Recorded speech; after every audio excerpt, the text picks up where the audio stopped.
Entonces, en el día de hoy, en este cierre, nos acompaña nuevamente la ejecutiva Isabel, a la cual le damos la palabra para que dé el saludo a las personas que nos convocamos en este espacio virtual.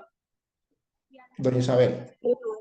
Buenas tardes a compañeros y compañeras, a nuestros compañeros que hoy nuevamente nos acompañan en esta capacitación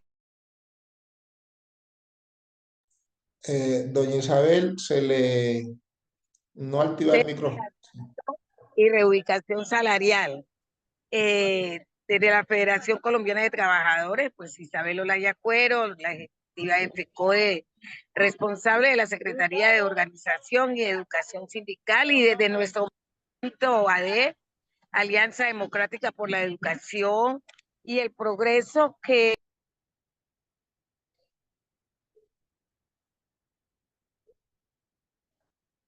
está en esa preparación para la cuarta corte de ascenso y reubicación.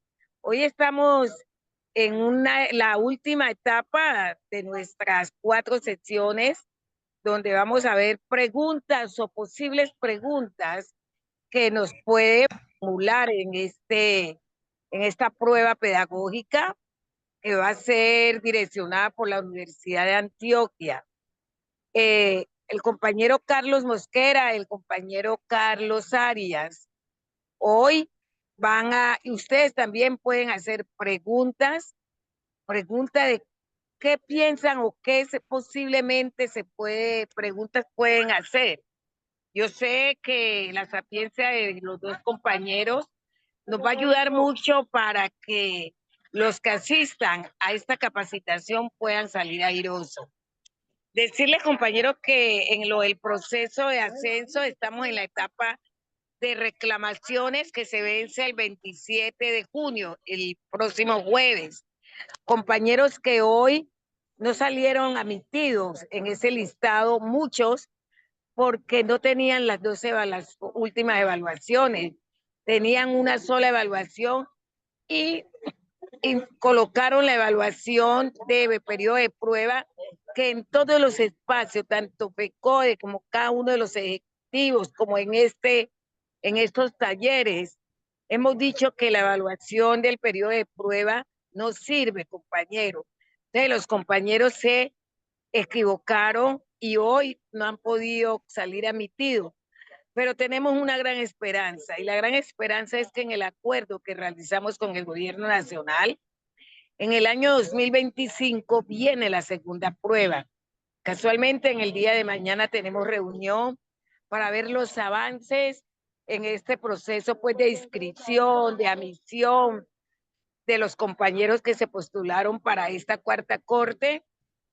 Tenemos reunión mañana en la mañana. Luego de la reunión nosotros vamos a expedir una circular o un documento informando cómo vamos.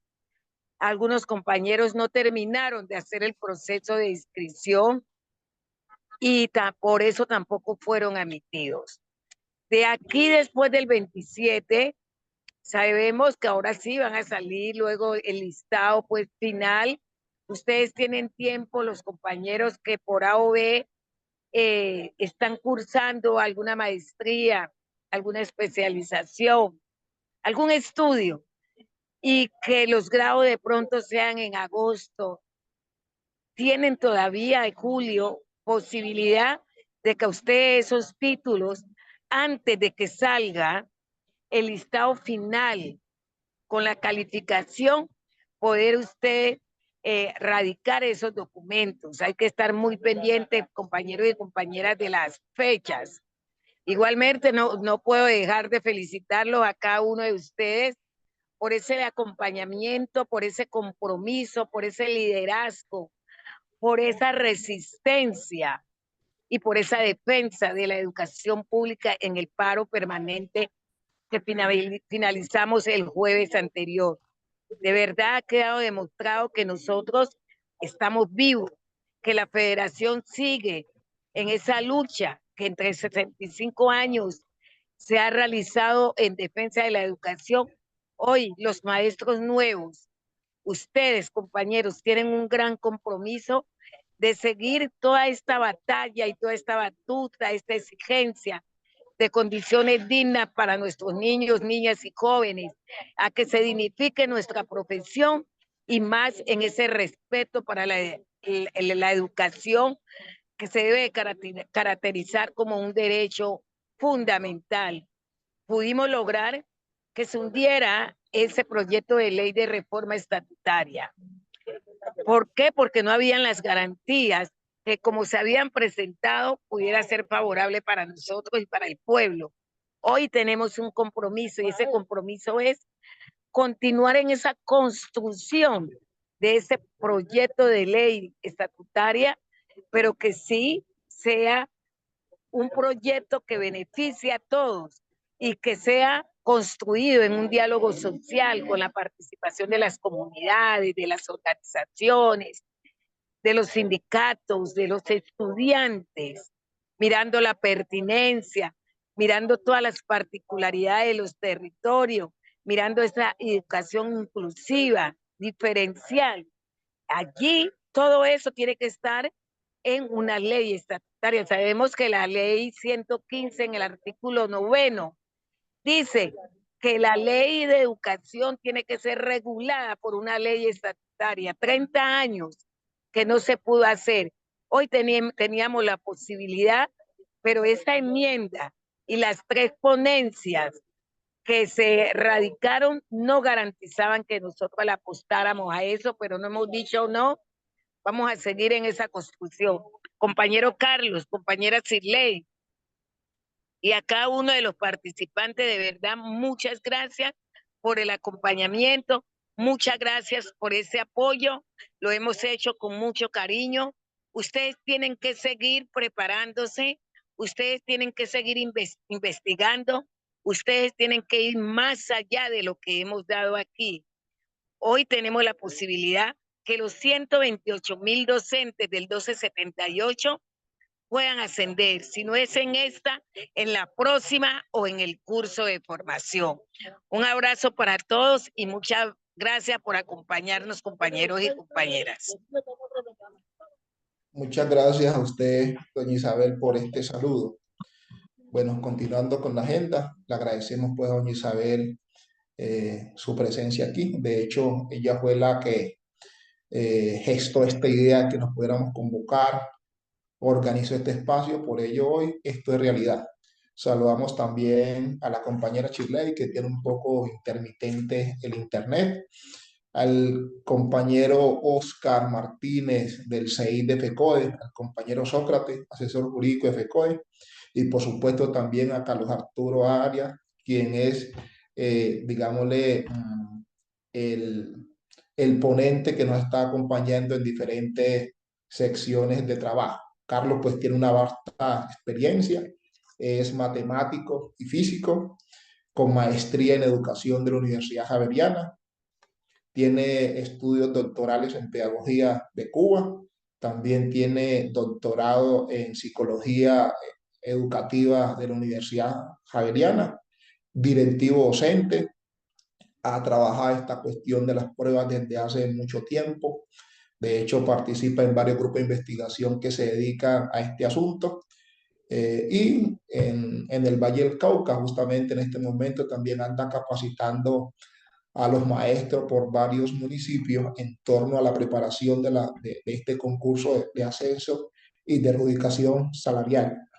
Le recordamos entonces a los maestros presentes, antes de la palabra el compañero Carlos Arturo, que hoy cerramos este espacio oficialmente. Este espacio fue pensado en 4 momentos.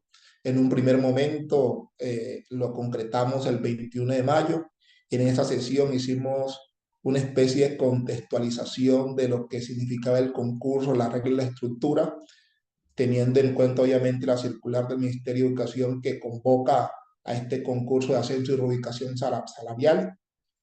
La segunda sesión fue el 28 de mayo. Allí jugamos un poco con unas posibles preguntas desde la norma, pero haciéndole un poco más énfasis a preguntas dirigidas hacia directivos, pero también se habilitó el espacio para hacer preguntas pedagógicas Allí nos acompañó el compañero Sócrates y también Carlos Arturo. Y en el día, en el día de hoy nos estará acompañando Carlos, también con posibles preguntas, pero enfocadas al contexto pedagógico y didáctico. Así que, Carlos, bienvenido nuevamente. Tiene usted la palabra. Muy buenas tardes para todos, un cordial saludo. No sé si tú me escuchas, Carlos, que por ahí veo algunos mensajes que dicen que están sin sonido. Sí, Algunos me... se escucha perfectamente. De hecho, Bueno. los compañeros que tengan dificultad con el sonido pueden salir y volver a ingresar porque esto está funcionando correctamente. Bueno, perfecto. Entonces, nada, nuevamente felicitar a los profes que están en este espacio. Creo que la única posibilidad que tiene uno para tener buenos resultados es la preparación. Y pues la preparación a veces no se da por osmosis, sino que hay que buscar los espacios de encuentro donde se pueda pensar un poco acerca de estos temas que nos van a evaluar. Frente al tema de la evaluación pedagógica, creo que hay varias cosas que han ocurrido desde el 28, que fue la última vez que nos vimos hasta hoy. Así que tenemos un espacio pues corto, a veces 2 horas pareciera mucho tiempo, pero se vuelve muy poco cuando hay tanta información y tanta estrategias que uno quisiera plantear, pero bueno, creo que el cometido de estos 4 encuentros se cumple hoy. Así que nada, profe, esperemos aprovechar ese tiempo. Voy a compartir el pantalla y ya una vez que tengan la compartiendo pantalla, pues vamos a ir conversando, con algunos tips que tenemos que creo que son muy importantes.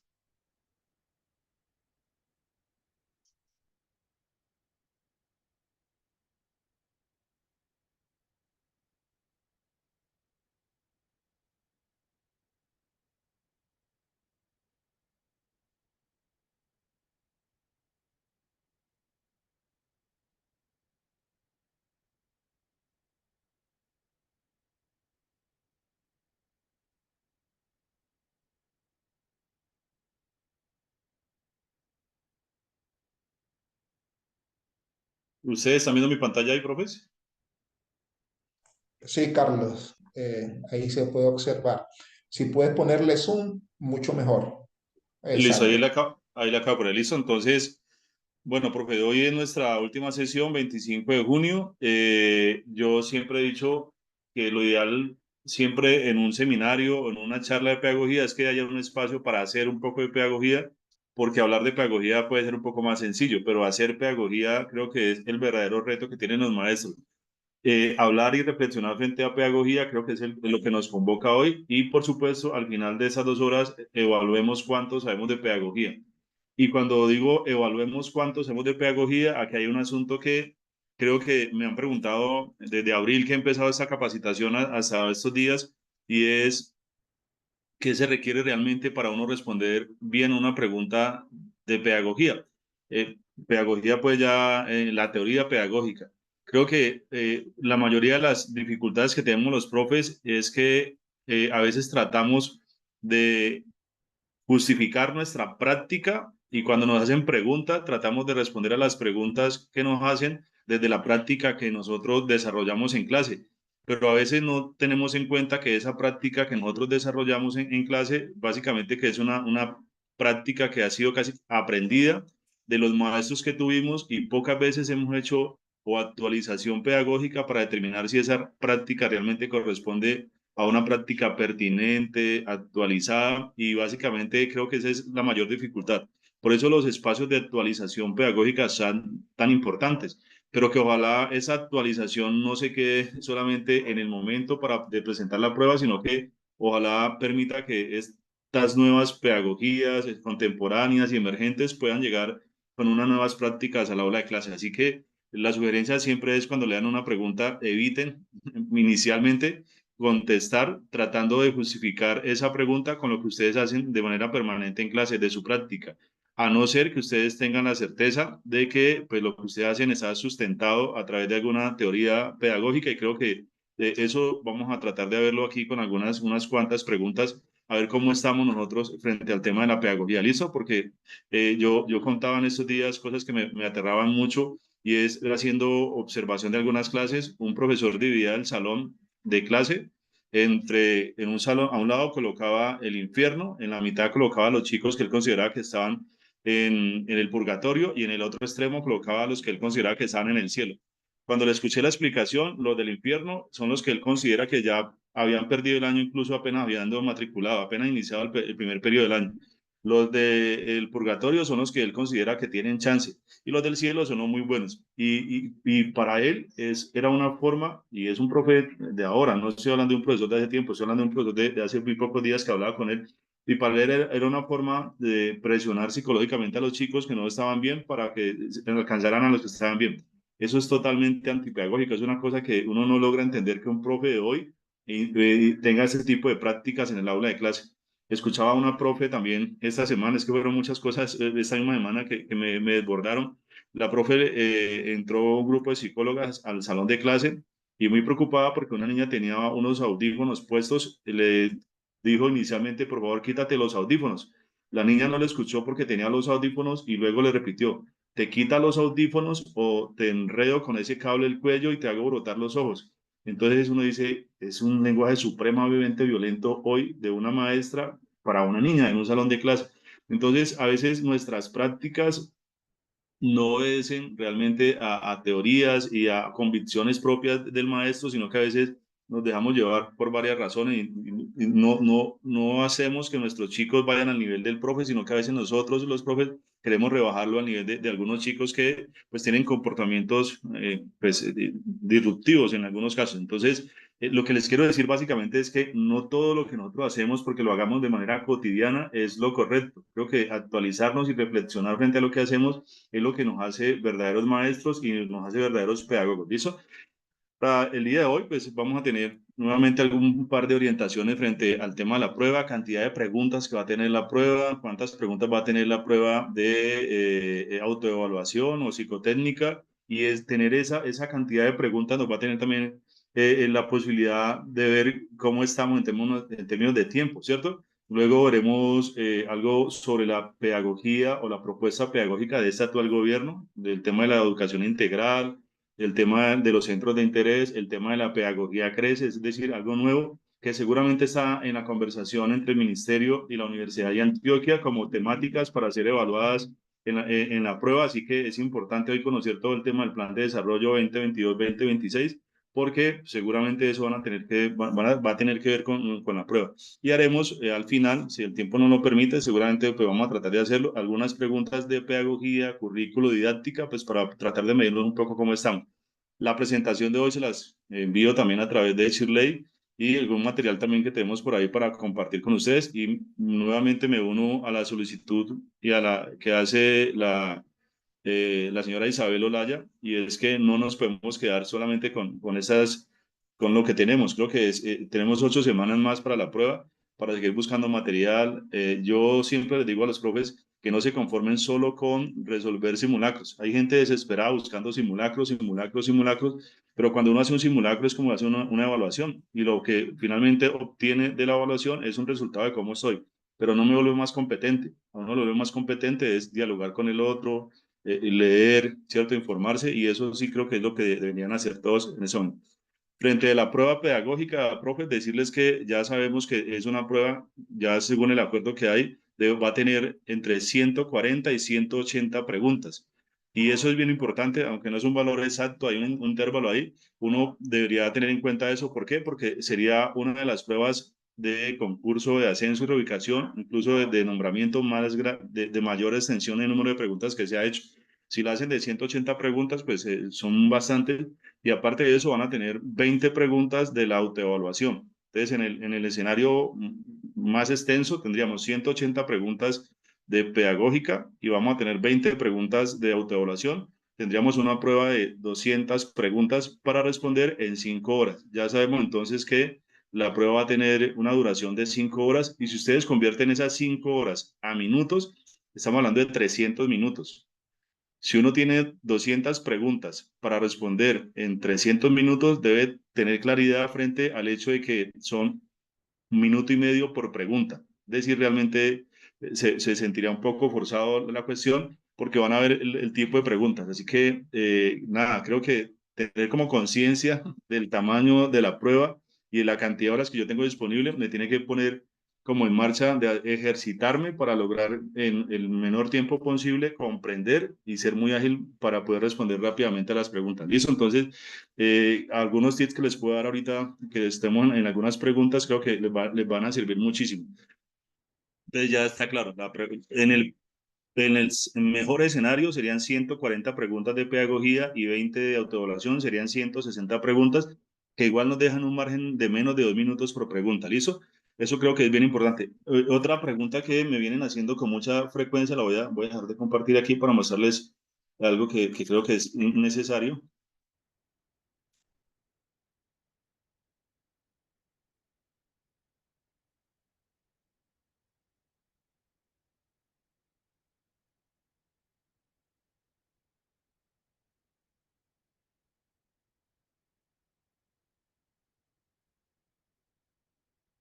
¿Ustedes ven aquí ese Excel, profes?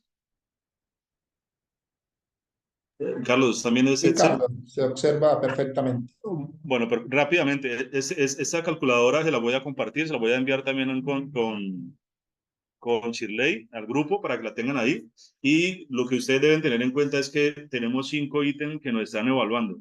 Estos 5 ítems que nos están evaluando deben sumar mínimo 80, porque 80 puntos son lo mínimo que debemos completar en todo el proceso para poder ascender o reubicarnos en esta prueba. Entonces, un ítem que nos están evaluando es años de servicio. Entonces, los que tengan esta calculadora, porque no lo puedo hacer con cada uno de ustedes, ustedes deben saber que por años de servicio nos están dando máximo 20 puntos, que es como el 20% máximo que dan acá, ¿listo? Entonces, ustedes determinan, si tengo entre 15 años o más, yo tendría 20 puntos, pero si tengo entre 11 años a 14 años, entonces no tendría sino 18 puntos. Voy a hacer un ejercicio con alguno. Entonces, lo que hago es, frente al ítem que corresponde a mi situación, desde 11 a 14, supongamos que yo tenga entonces tengo 18 puntos, voy a colocar no sobre el 18, sino a un lado una X. Y esa X lo que va a pasar es que aquí el puntaje dice que me están dando 18 puntos por años de servicio. Luego, el resultado al que aspira en la autoevaluación de desempeño, pues son 5 puntos y lo que aspiramos y lo que creemos todos es que si es una autoevaluación, pues todo el mundo va a tener el máximo puntaje, 5 puntos. Igual es una prueba que tiene 20 preguntas, profes. Lo que no se ha logrado determinar hoy y esperamos que en la reunión de FECODE y el ministerio se determine y es si es realmente una evaluación de percepción. O sea, cuando uno le preguntan a usted qué percibe, usted qué cree, eso no tendría que por qué afectar y debería todo el mundo tener 5 puntos, pero si es una prueba de psicotécnica, ahí sí hay una situación porque no solamente es una prueba de psicología, sino que buscan la manera de determinar en qué cosas se contradice uno. Y ahí pues estaría como con dificultad para obtener ese 5% de la autoevaluación. Pero seamos positivos y de mente positiva y creamos que nos van a hacer una autoevaluación, no una prueba de psicoanálisis, sino de esa prueba de 5 puntos. Ya tendríamos entonces los 18 puntos por años de servicio y me imagino que cada uno de ustedes está sumando, ¿no? ¿Cuántos puntos le tienen? Si tienen entre 3 y 7 años, de 7 a 11, entonces ya tenemos ahí 18 años de servicio y 5 acá.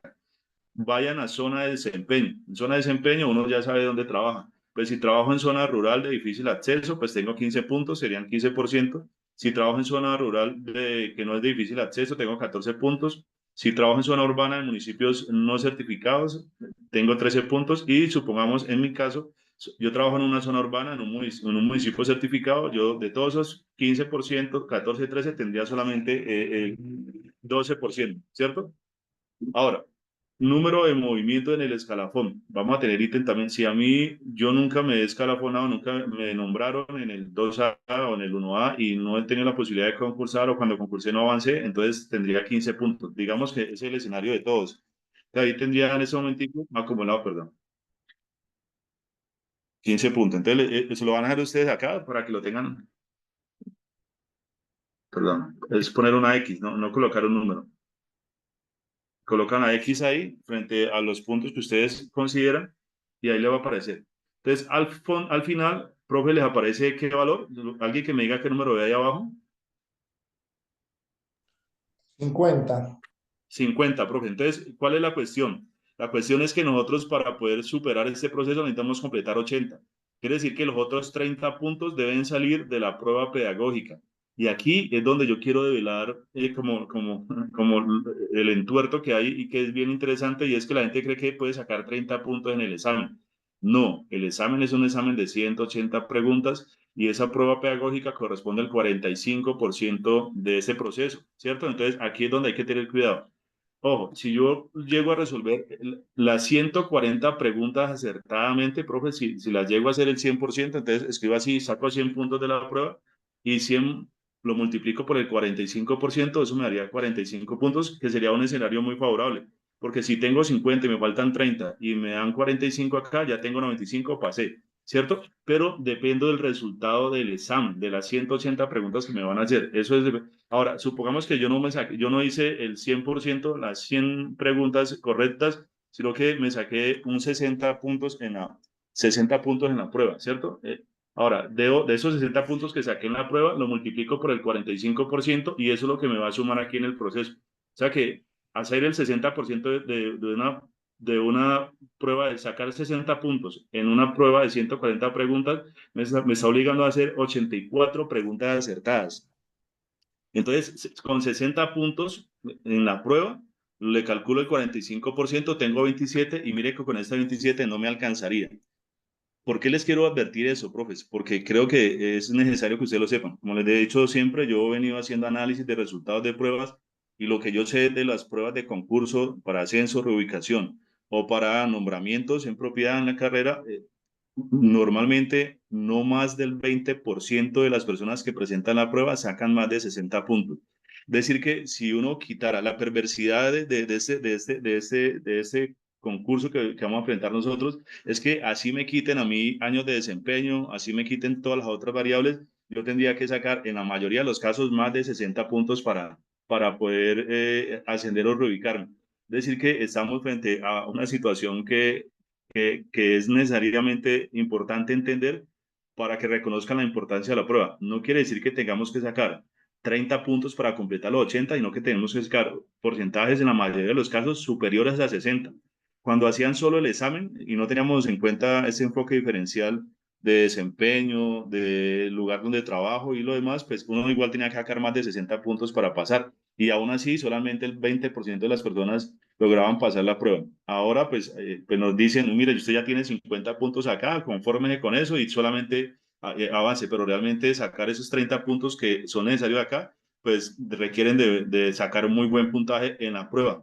Entonces, aquí mire que 60 es poquito, hay que sacar más de 60, si sacamos 65, me quedan 29, 65 puntos, ni siquiera me alcanzarían en este escenario y pues tendría que sacar alrededor de 70 puntos en la prueba para que quede por acá con 31.5, o sea, 31 puntos, y en ese caso ya tendría 81, y todos los que tengan 80 hacia arriba, pues van a tener su resolución de ascenso y reubicación en el mes de septiembre. Pero les quiero simplemente poner en el escenario más complejo posible para que ustedes sepan la importancia de prepararse para esta prueba. ¿Listo? Creo que eso es necesario que ustedes lo tengan en cuenta y no crean que necesitan sacar 30 puntos en el examen, sino que hay que sacar 70, 80 en algunos casos, porque aquí yo sí creo que generoso colocando que esa persona pues lleva 11 años, pero muchos de ustedes apenas llevan 5 años, entonces ya sus puntajes por acá merman un poco más y eso pues hace que pues se requeramos sacar un poco más de puntos. Eso creo que es necesario que ustedes lo tengan en cuenta, ponerse uno en el escenario más complejo posible, porque eso me permite pues también prepararme para lo que se viene. De eso es lo que trata. Esta calculadora se la voy a mandar, se las comparto para que ustedes hagan el ejercicio, pues si ya lo han hecho ustedes por su cuenta, pues está bien, no hay ningún problema, pero creo que es chévere que lo puedan tener ahí y hacerlo para todos. Eh, bueno, como nosotros empezamos esta capacitación el 28 de mayo, ya pasó casi un mes, entonces decirles simplemente a los profesores les van a evaluar 4 categorías: contexto de la práctica educativa, es decir, en qué entorno se mueven, qué tipo de chicos están, cómo es la situación socioeconómica y la caracterización de los estudiantes, cómo es la reflexión y la planeación que hacen los profesores de sus clases. Creo que es uno de los dominios de los profesores, y en términos de praxis o práctica pedagógica es de qué manera eso que planea tiene un impacto. ¿Por qué? Porque hoy en día, cuando hablamos de praxis o práctica, estaba dado en algo que se llama un estándar de desempeño docente. Un estándar de los 12 estándares de desempeño docente que nos están evaluando ahorita todos los profes 278, está el hecho de que la mayoría de los estudiantes aprueben mi asignatura. De nada sirve que yo tenga la mejor reflexión y las mejores planeaciones si cuando yo veo el impacto de mi planeación o mi práctica no muestra que la mayoría de los estudiantes están aprendiendo. Yo veía en esos días una profe muy buena con doctorado y todo de la Universidad del Valle en matemáticas, y cuando fuimos a ver los resultados de los chicos de ella, el 70% de los muchachos de noveno perdían matemáticas. Entonces uno dice, pues seguramente planea muy bien, pero planea para ella, no planea para los estudiantes. Entonces no puede ser que yo tenga una buena planeación y eso no corresponda con el desempeño de los estudiantes. Y ahí hay que tener mucho cuidado. Por ahí hay una frase que es muy interesante y es una frase que dice, cuando los estudiantes no aprenden de la manera que yo enseño, lo más conveniente es enseñar de la manera que ellos aprenden. Y creo que ahí hay una mirada distinta. Y entonces, uno de los estándares de desempeño de los profesores hoy es garantizar que sus estudiantes aprenden. Entonces, profe, aquí van a medir el tema de la práctica de los profes, y otro que evalúan es el ambiente de aula, las interacciones que hay en el salón de clase, el estilo de enseñanza del profe, la manera como se comunica con los estudiantes, y esos son como los 4 elementos: contexto, reflexión, práctica y ambiente de aula. Una palabra clave que les dije yo creo que el 28 de mayo que nos vimos es que por favor se graben cuando tengamos preguntas de actualización de documentos, de esos documentos que hay institucionales, es la palabra participación. Cuando hablamos de interacciones en el aula, piensen muy bien en esa palabra, la palabra trabajo colaborativo, creo que es la que está marcando hoy la diferencia en temas de ambientes escolares y de interacciones educativas. Y cuando pensemos en la gestión de los directivos, tenemos que pensar en la palabra liderazgo. Entonces son 3 palabras que son clave acá: participación, liderazgo y trabajo colaborativo o cooperación. ¿Listo?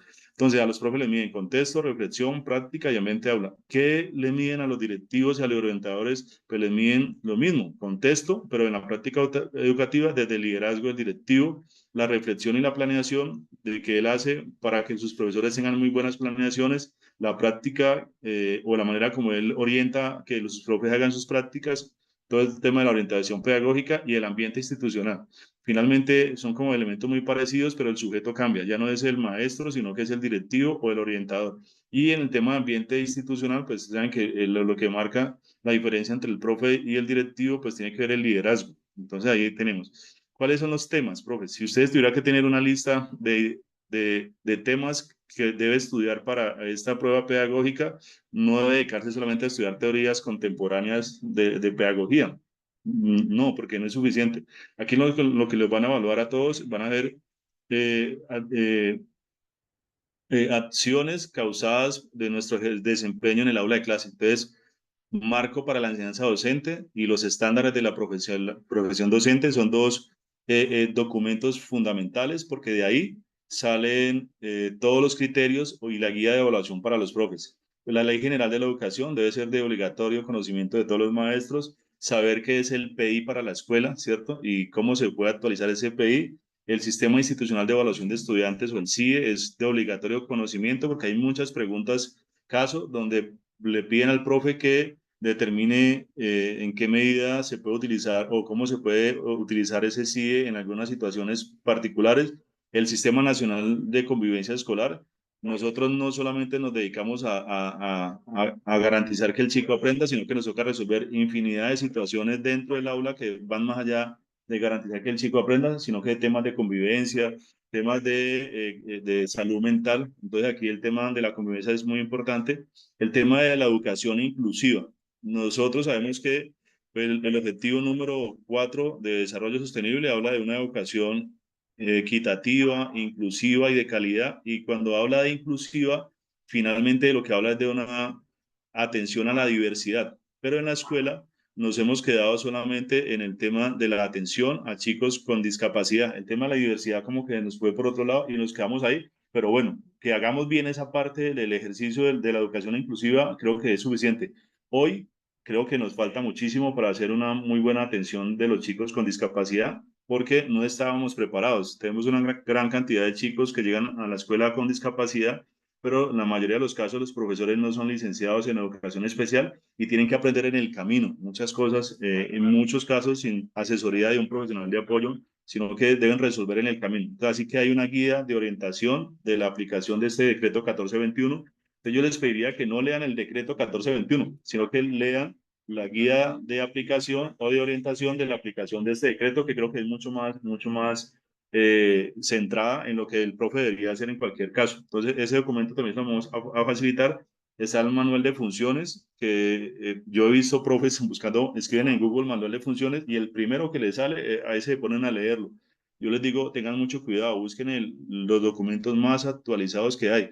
El manual de función docentes más actualizado que hay es del 2022, es decir, que es un documento extremadamente actual, es apenas del concurso pasado, que se hicieron varias modificaciones al manual de funciones.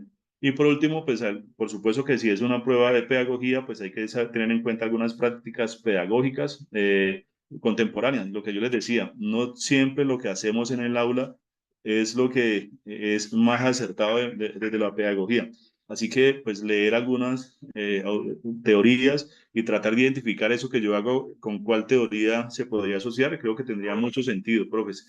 Entonces, sin más, algunas recomendaciones. Me decía alguna vez alguien que cuál es la mejor técnica para responder bien a una pregunta en matemáticas o en cualquiera. Yo les digo, la mejor manera de responder bien a una pregunta es comprenderla, ¿cierto? Creo que no hay otra opción. Pero para comprender hay que atender. Entonces hay un camino. Uno debe tener muy buenos niveles de atención, de retención, para retener información, van a ver, para comprender y luego para aprender. ¿Cuál es la mayor dificultad? Bueno, me han preguntado también muchas veces, ¿cuál es la prueba cuando hacen pruebas de competencias básicas de matemáticas, de lenguaje, de todas las demás áreas? Me dicen, ¿cuál es la prueba más compleja? Yo digo, siempre creo que la prueba más complicada es la de lenguaje o aquellas pruebas donde hay mucho test, porque pues nosotros, profesores, adultos o niños en general, pues tenemos poca cultura de la lectura y cuando tenemos párrafos muy largos, entonces se nos presentan varias situaciones de cansancio visual, eh, se nos empieza a dar sueño, nos agotamos físicamente, logramos leer un párrafo completo y no logramos entender absolutamente nada y cuando nos hacen preguntas de eso, a veces nos tocan volver a releer y eso en una prueba de competencias pues es perder tiempo. Así que creo que lo primero es crear condiciones anímicas y cognitivas mínimas para garantizar el aprendizaje propio. ¿Cómo lo hacemos nosotros? De la investigación que hemos hecho siempre para mejorar acciones, para mejorar los resultados en pruebas, es que hay truquitos. Ya, cada vez que usted pueda, siéntese y se enfrenta a algo que nosotros llamamos a una prueba de ahorcado. No sé si han jugado ahorcado alguna vez. Hay unas pruebas que se llaman concéntrese o memoramas. De poder hacer eso de manera ocasional o frecuente les va a permitir a ustedes ir ganando y a los niños. Ojalá que ustedes puedan llevar esto al aula de clase también. No lo puedo hacer aquí porque el tiempo no nos da. Mostrarles algunos ejemplos de los 300 que tenemos para que ustedes lleven al aula de clase y eso que hacen con los niños lo están haciendo ustedes también, intentando enfrentar a su cerebro con la posibilidad de tener mayores niveles de atención, concentración, agudeza visual, retención, no memoria, no retener información y capacidad de escucha. Y esas condiciones cognitivas mínimas son las que les permiten desarrollar mayores niveles de pensamiento, de argumentación y resolución de problemas.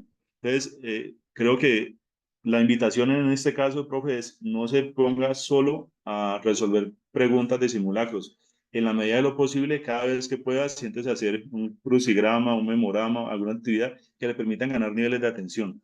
Y hay otra actividad que nosotros proponemos siempre y es hacer algo que llaman procesos de subitización. Es tratar de contar de súbito, ganar la capacidad de tener agilidad mental. De nada le sirve a uno comprender algo si lo comprende en demasiado tiempo. En ese caso hay que conjugar dos cosas, la comprensión rápida. Cuando uno comprende de manera ágil, va a responder más fácil. Y creo que esas dos habilidades se requieren aquí. Entonces les voy a mandar un material. Cuando vean material de atención plena, pues se las comparto a través también del grupo con Shirley para que ustedes hagan algunos ejercicios de memoramas. Les voy a mandar unos 30 memoramas para que vayan resolviendo cada vez que puedan y van a ver cómo eso les va ayudando a centrar su atención. Cuando uno tiene atención, pues gana comprensión. Pero además les voy a mandar algo que llaman subitizaciones y van a ver que es sencillo, ahí están las explicaciones. Y cuando hagan subitizaciones van a ver cómo a los niños de manera particular y a nosotros los adultos nos permite tener mayor agilidad mental. Así que son como dos truquitos que creo que son necesarios, porque pues nos vamos a enfrentar a una prueba donde hay que leer mucho y necesitamos leer, comprender y ojalá lo más ágil posible esa comprensión, ¿listo? Pero vamos, profe, entonces no voy a seguir en eso. Hay 31 personas, por ahí está Carlos, hay 31 personas esperando entrar a la sala. Sí, Carlos, lo que pasa es que se nos llenó la sala, ya no hay cupo. Toca Ah, compartir la ah, grabación y el material, es decir, la presentación nos estás compartiendo. Tan pronto terminemos la sesión, inmediatamente por el grupo les hago llegar tanto la presentación como la grabación. ah, perfecto. Entonces, profe, aquí en Hagamos Pedagogía, como les voy a mandar este material y esa, para que lo tengan en cuenta, ¿qué es subitizar?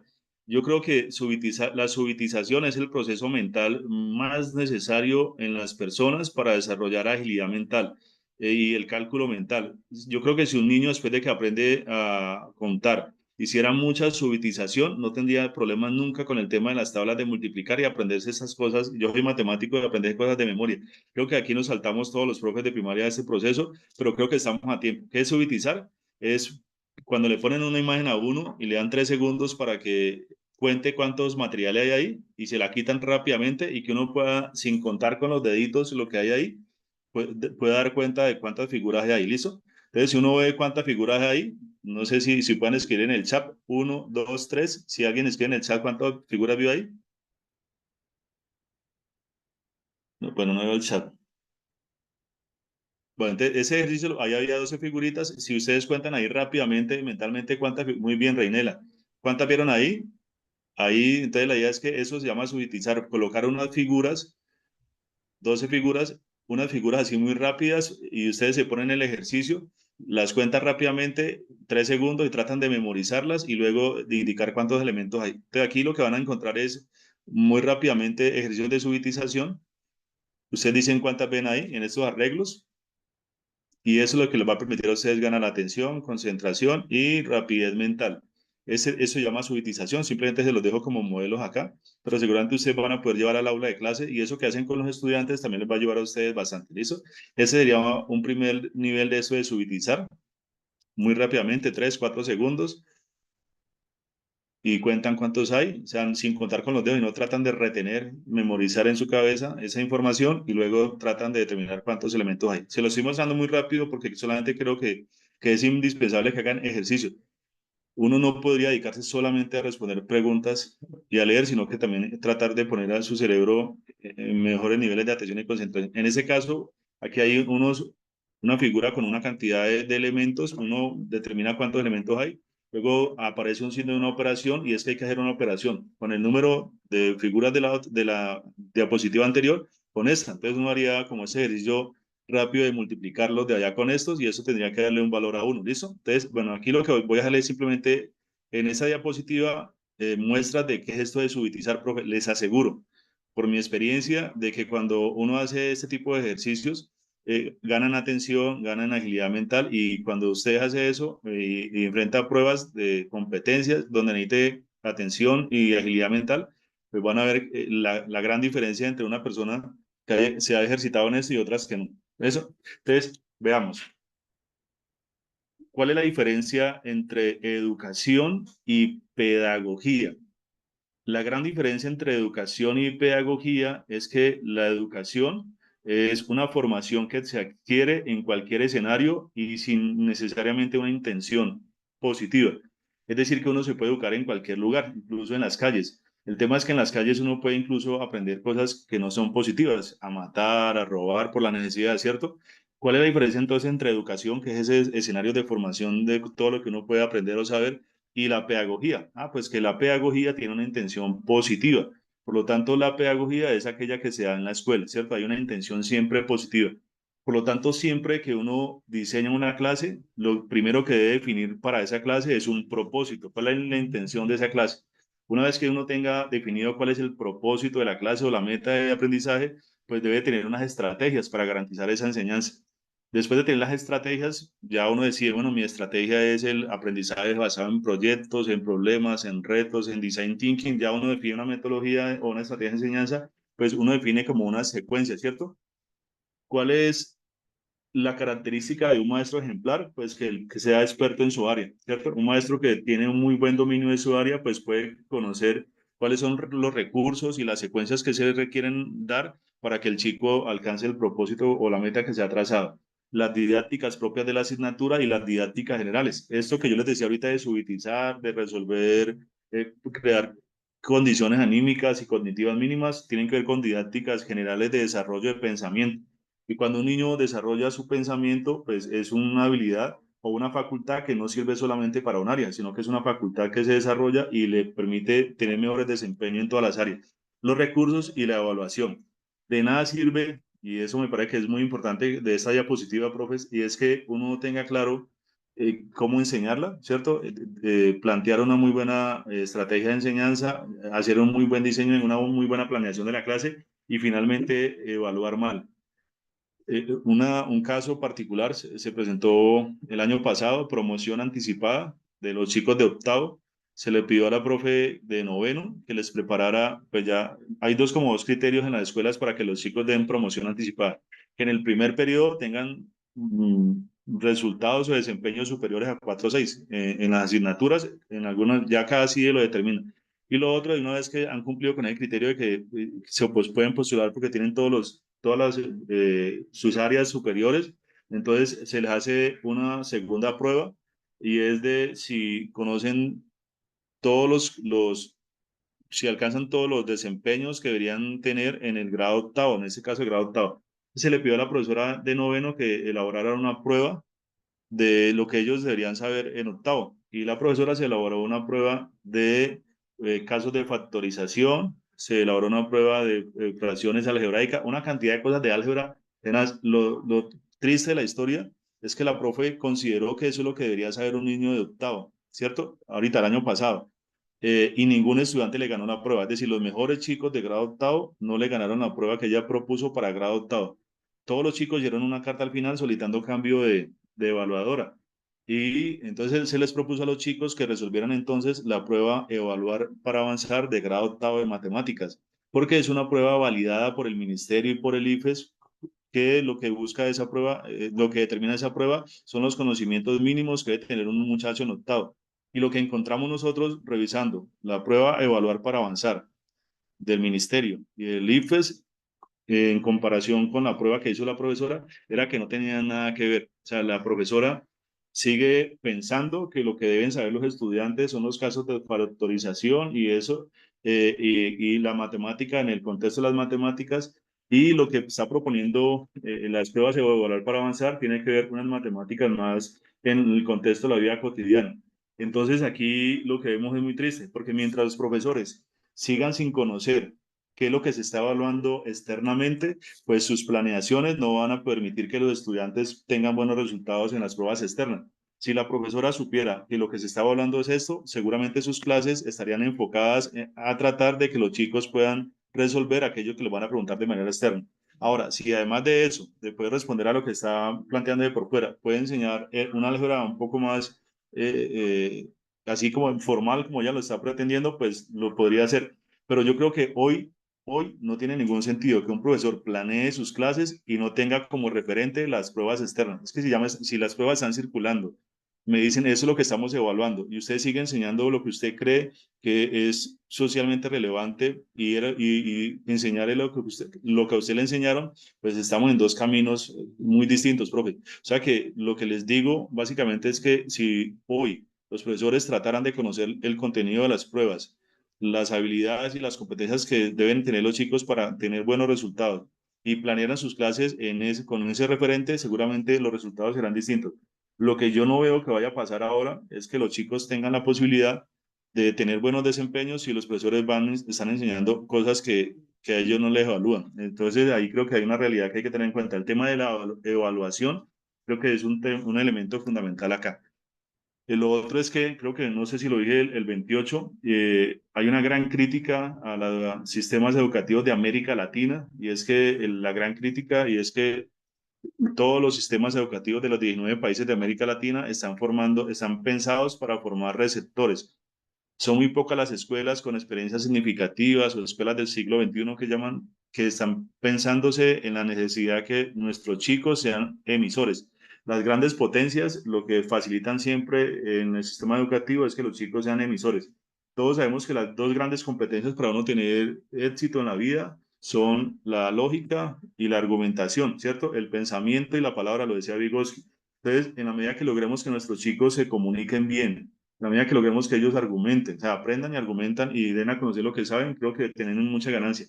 Lo que nosotros hemos visto, sobre todo en sectores vulnerables, haciendo investigaciones, es que cuando vamos a grabar clases de 50 minutos, por ejemplo, 30 o 35 minutos de clase habla el profesor.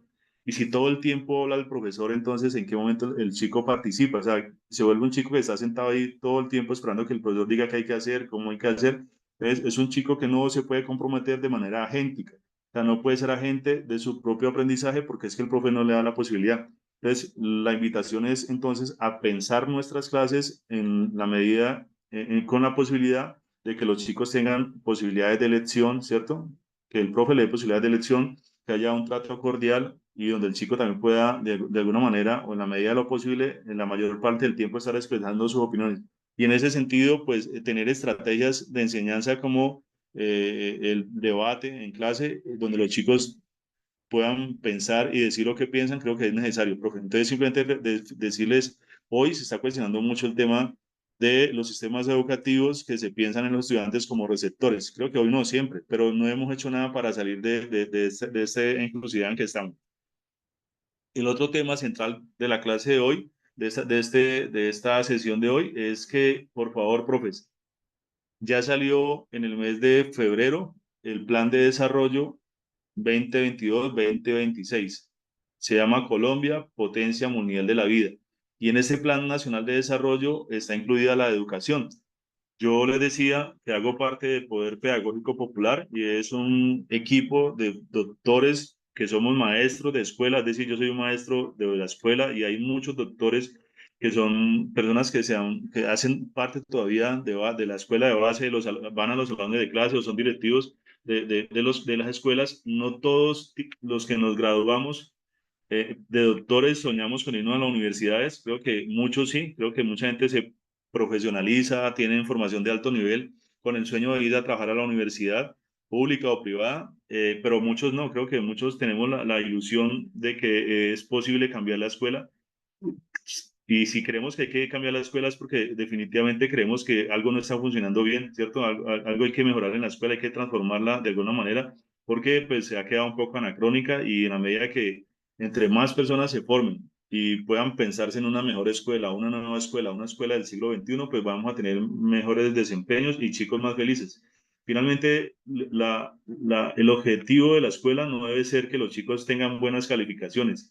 Eso va a ser una consecuencia. Yo pienso que lo fundamental de la escuela es garantizar derechos a los chicos y que realmente ellos puedan disfrutar su paso por la escuela. Y a veces no lo disfrutamos ni siquiera nosotros los profes. Hay profes que sufrimos ir a la escuela. Entonces, dentro del Plan Nacional de Desarrollo, profes, por favor tengan en cuenta que hay tres grandes consignas. Uno, formación integral. No estamos hablando de la formación integral de la que se viene hablando siempre, o sea, porque no es la primera vez que se habla de formación integral, no es la primera vez que se habla de integración de saberes, ¿cierto? Algunos españoles han venido hablando del tema de integrar saberes, Giorgio Torres, y han venido hablando del tema, pero aquí están hablando en temas de valorar la vida, ¿cierto? De impulsar el proyecto de vida, de fortalecer las innovaciones estratégicas, de reconocer a los estudiantes como sujetos de derecho, de reconocer y dignificar la labor del docente, de reconocer y responder a las necesidades del contexto. Y ahí me detengo un poquito, profes, porque a veces nosotros respondemos más a los referentes curriculares que plantean qué es lo que es socialmente relevante que los chicos aprendan. Entonces terminamos enseñándole cosas que a ellos no les interesan, que no son pertinentes y descuidamos un poco el contexto. Entonces, hoy es fundamental que los profesores lean un poco acerca de aquello que se llama aprendizaje situado, ¿cierto? Que es lo que los chicos de mi contexto requieren. Tener la capacidad de proponerle a los estudiantes situaciones auténticas de su vida cotidiana son un pretexto para que ellos, igual que los demás chicos de otros estratos, puedan alcanzar los desempeños y las competencias necesarias. Pero no es posible que un niño de un estrato bajo, un sector marginado, pues en la vida sea 10. Yo lo digo siempre que me preocupa mucho el tema, y es que en la vida sea 10 son niños que salen de la escuela, van al semáforo, limpian parabrisas o piden monedas, luego que cogen las monedas, van y las cambian y no los tumban porque saben contar muy bien sus monedas, hacen mercado, compran cosas para llevar a la casa y hacen unas transacciones matemáticas brillantes. O sea, en la vida, en matemáticas son 10, pero van a la escuela y las profesoras le ponen, desconocen lo que hacen los chicos, y entonces lo que terminan es proponiéndoles situaciones totalmente alejadas de la cotidianidad, y en la matemática de la escuela les va mal. Entonces uno dice, ¿cómo es posible que ese niño sea en la vida 10 y en la escuela 0? Y es porque a veces no reconocemos el contexto de los estudiantes y no les colocamos entonces situaciones auténticas en clase. Entonces, hoy, dentro del tema de la formación integral que está buscando el ministerio, es que los profesores reconozcan y respondan a las necesidades del contexto.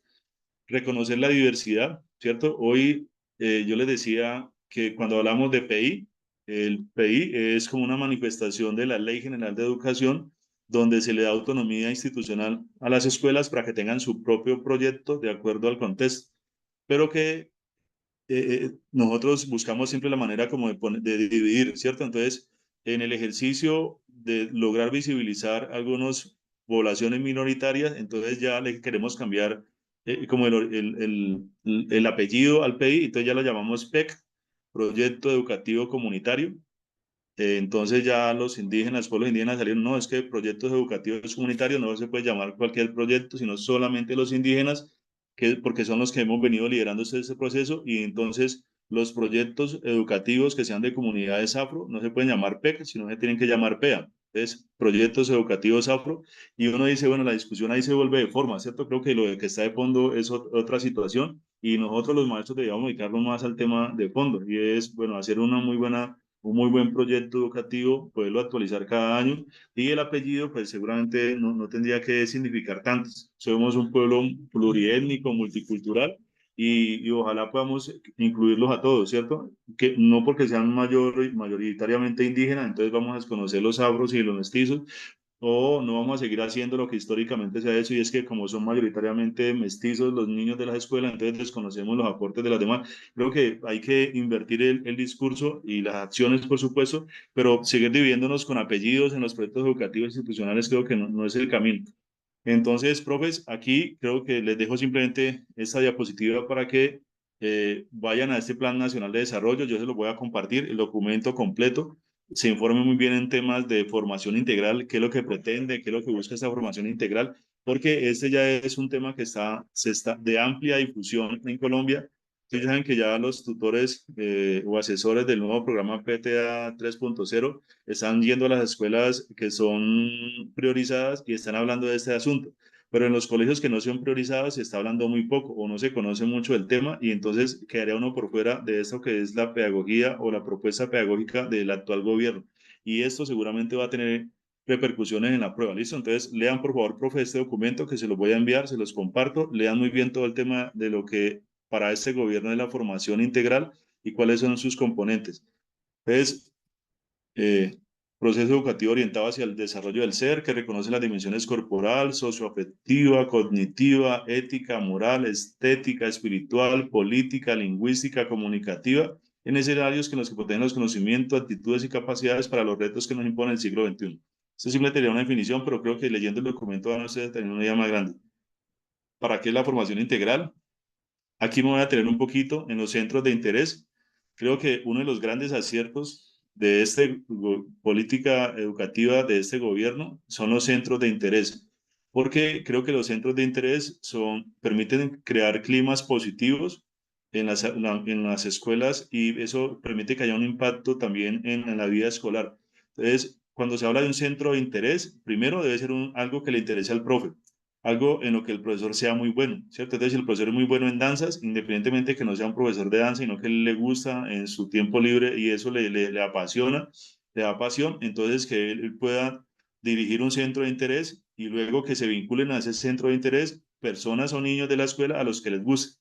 Lo que uno normalmente ve en jornadas únicas de algunos colegios de las ciudades capitales es que el profesor, por ganarse unas horas extras, se pone a hacer nivelación o se crea algún grupo, y luego obliga a sus estudiantes de mismo grado a que asistan a lo que él está proponiendo. Y la cosa obligada no funciona. Creo que eh, la posibilidades de la psicología humana, de uno tener buenos desempeños, es comprometerse con lo que hace. Y uno se compromete en la medida que le encuentra sentido, ¿cierto? Y se identifica con lo que hace. Entonces, si el profesor le propone algo que a él le gusta y a ese centro de interés llegan estudiantes que les gusta eso que el profesor propone, ahí van a ver que la cosa funciona maravillosamente. Yo trabajo en un colegio en Cali donde tenemos 33 centros de interés y ha funcionado este año. Los años anteriores no había funcionado porque casi como que todo era forzado y el único beneficiado en la mayoría de los casos era el profe que se ganaba unas horas extras, pero los estudiantes terminaban todo el tiempo en nivelación académica y los profesores sacando fotocopias de sopas de letras y en eso se volvió la jornada única.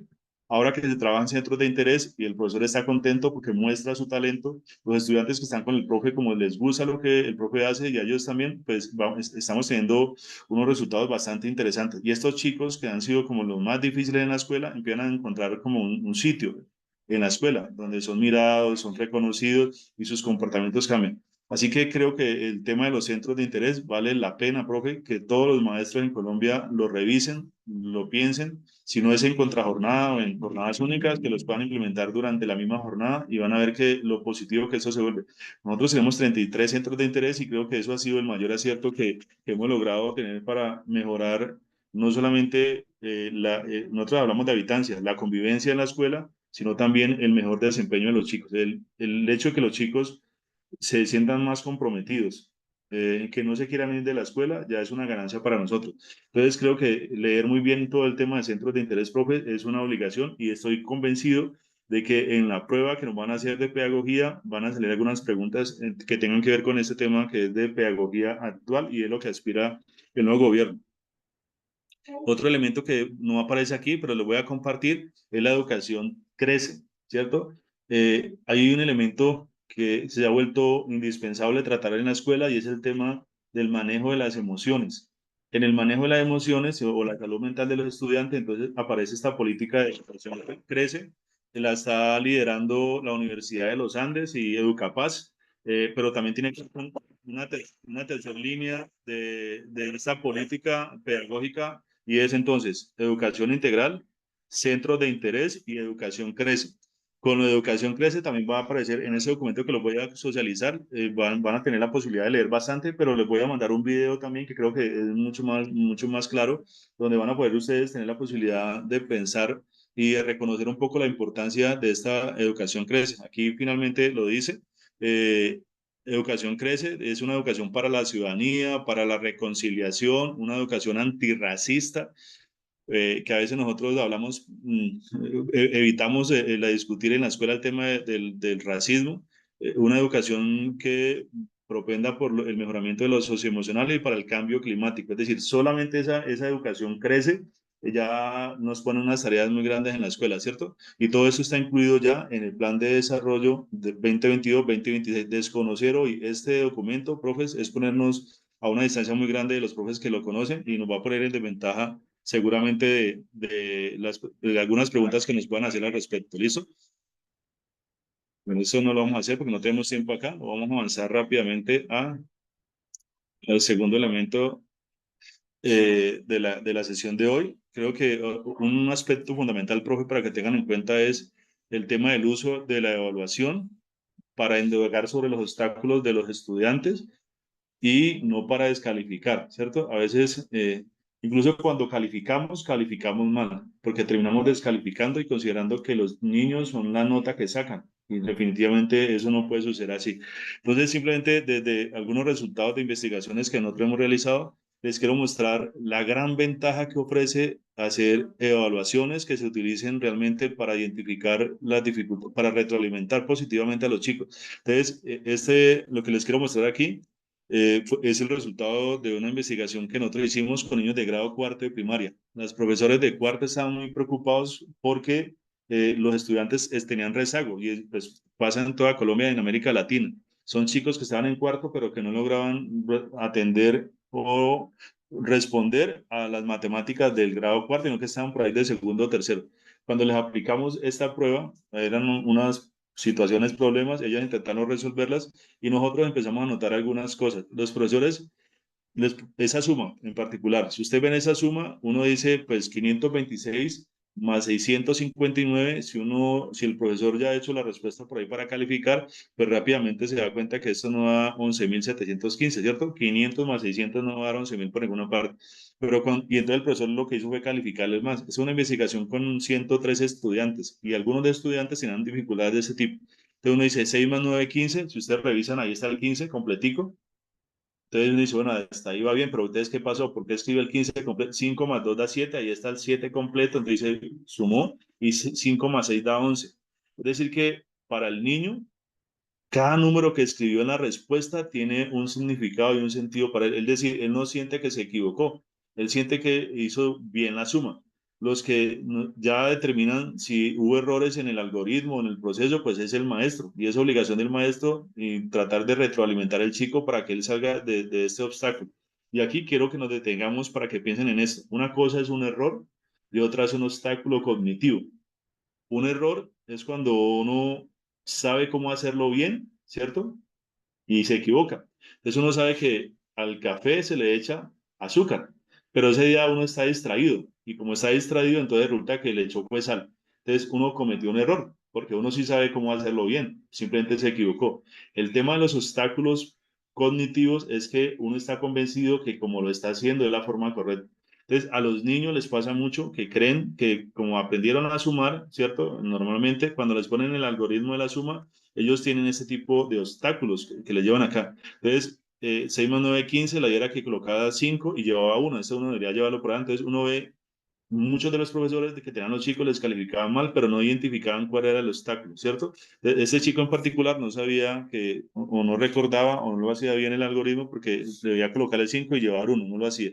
Veamos esta resta. Si ustedes son bien juiciosos, profes, y son profes de primaria, deberían felicitar a este chico porque este chico se inventó una operación brillante desde las matemáticas.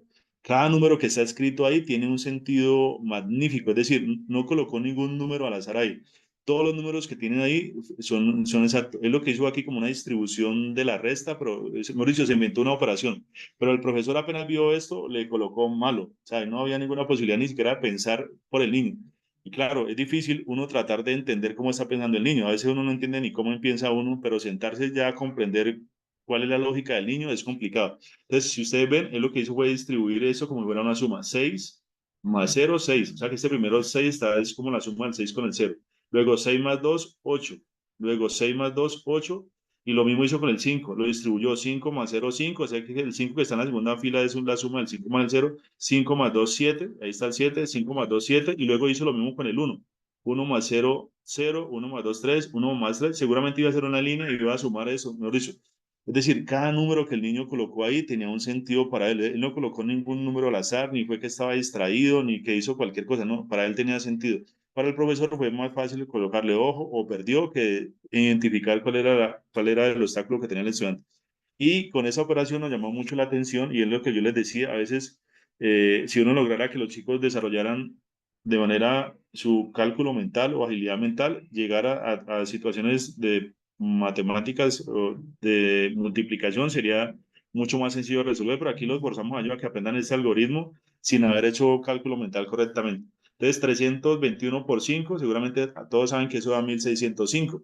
Entonces, si el profesor tiene anotado la respuesta por ahí, 1605, y resulta que cuando ve aquí el resultado 15.105, pues de una, no, le quedó malo, ¿cierto? No se toma la tarea ni siquiera de pensar porque de dónde sacó ese 15.605, 105.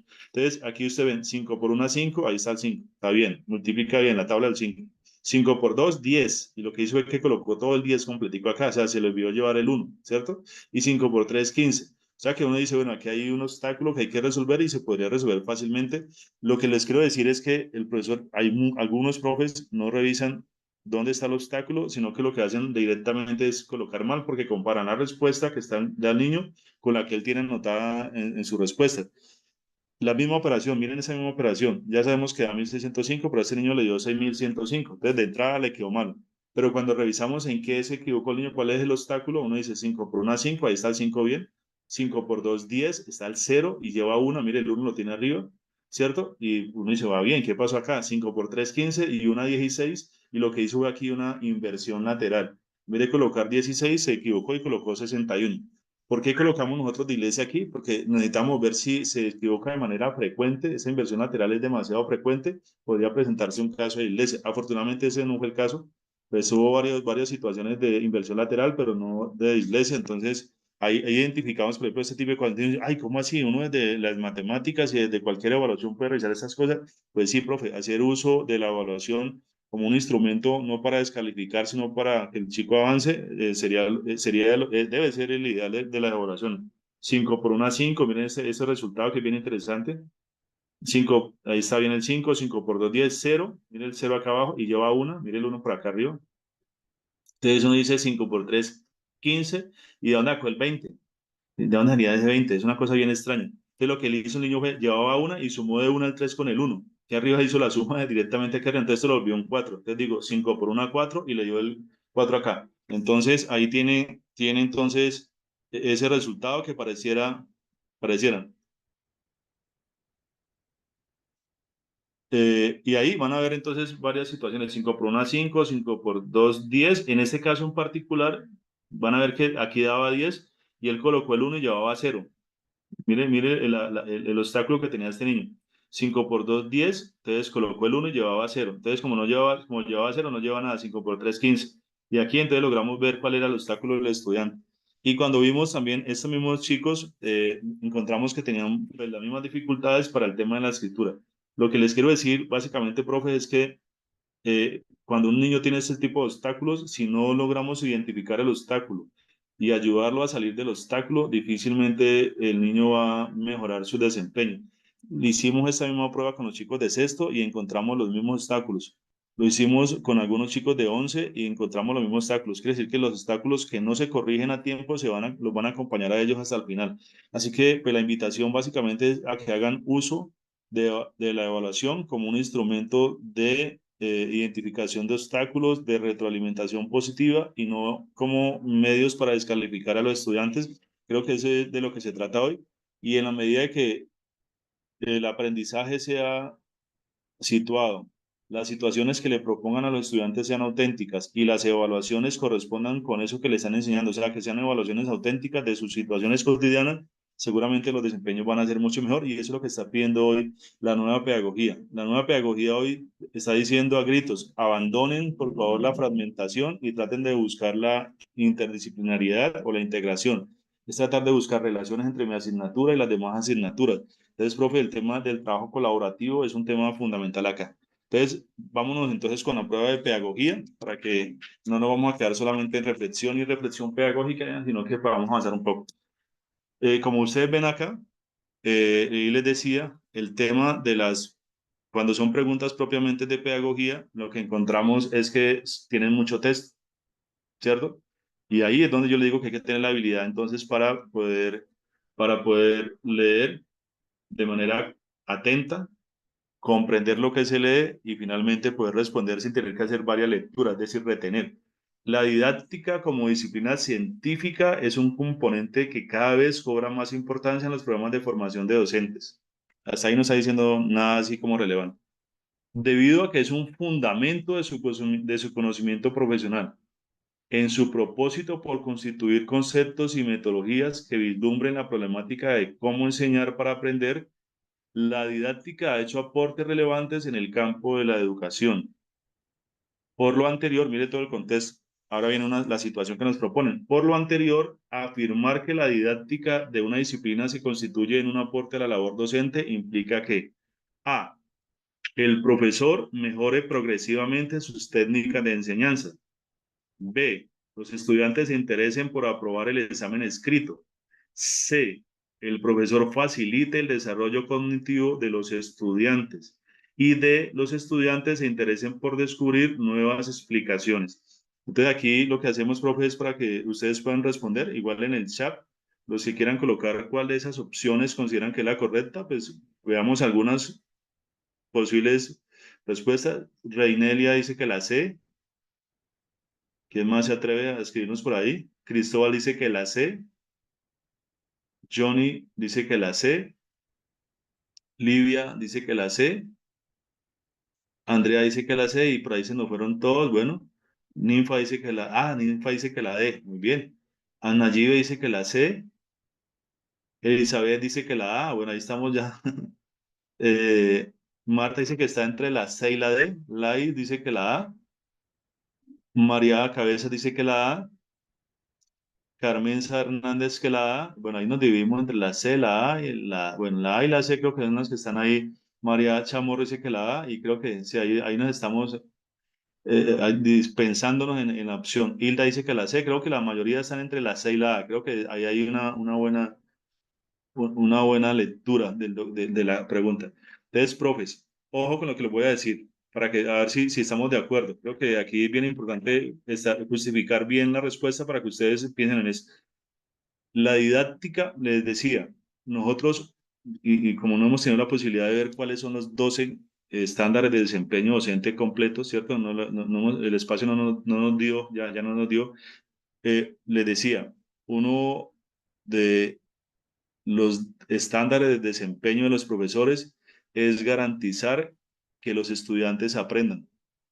Y básicamente el objeto de la didáctica está en ese sentido, es tratar de que el profe tenga muchas herramientas y recursos para garantizar que finalmente el estudiante aprenda.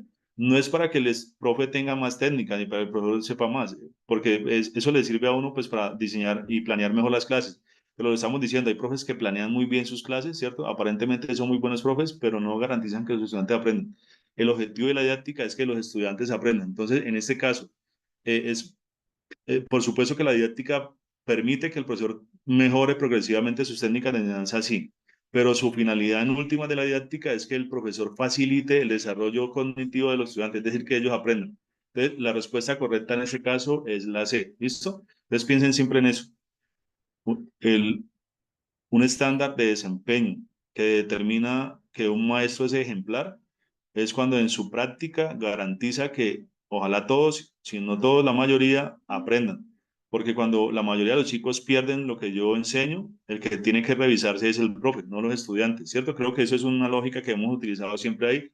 A veces nos negamos un poco a eso, pero creo que uno tiene que decir, si lo que yo estoy haciendo no está llegando, entonces tengo que hacer una nueva transposición didáctica, tengo que hacer algo nuevo, porque si no, eso no es como debe hacerse. Y nuevamente la frase, a veces es mejor enseñar como ellos aprenden que como yo creo que ellos deberían aprender. Entonces, ese es el ejercicio.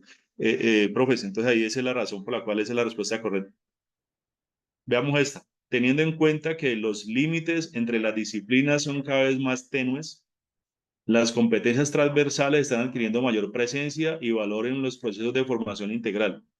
Su incorporación en los procesos educativos requiere cambios en la planeación, la selección de metodología y la evaluación. Por no ser específicas, o sea, esas competencias transversales no son específicas de un campo social, su integración curricular quiere. O sea, ¿qué requerimos para integrar las competencias transversales a los campos específicos? ¿Qué debemos pasar? Entonces, lo primero que uno debe pensar y debería saber es que si me están hablando de competencias transversales, ¿cuáles son? ¿Cierto? Si uno no sabe cuáles son las competencias transversales, pues difícilmente.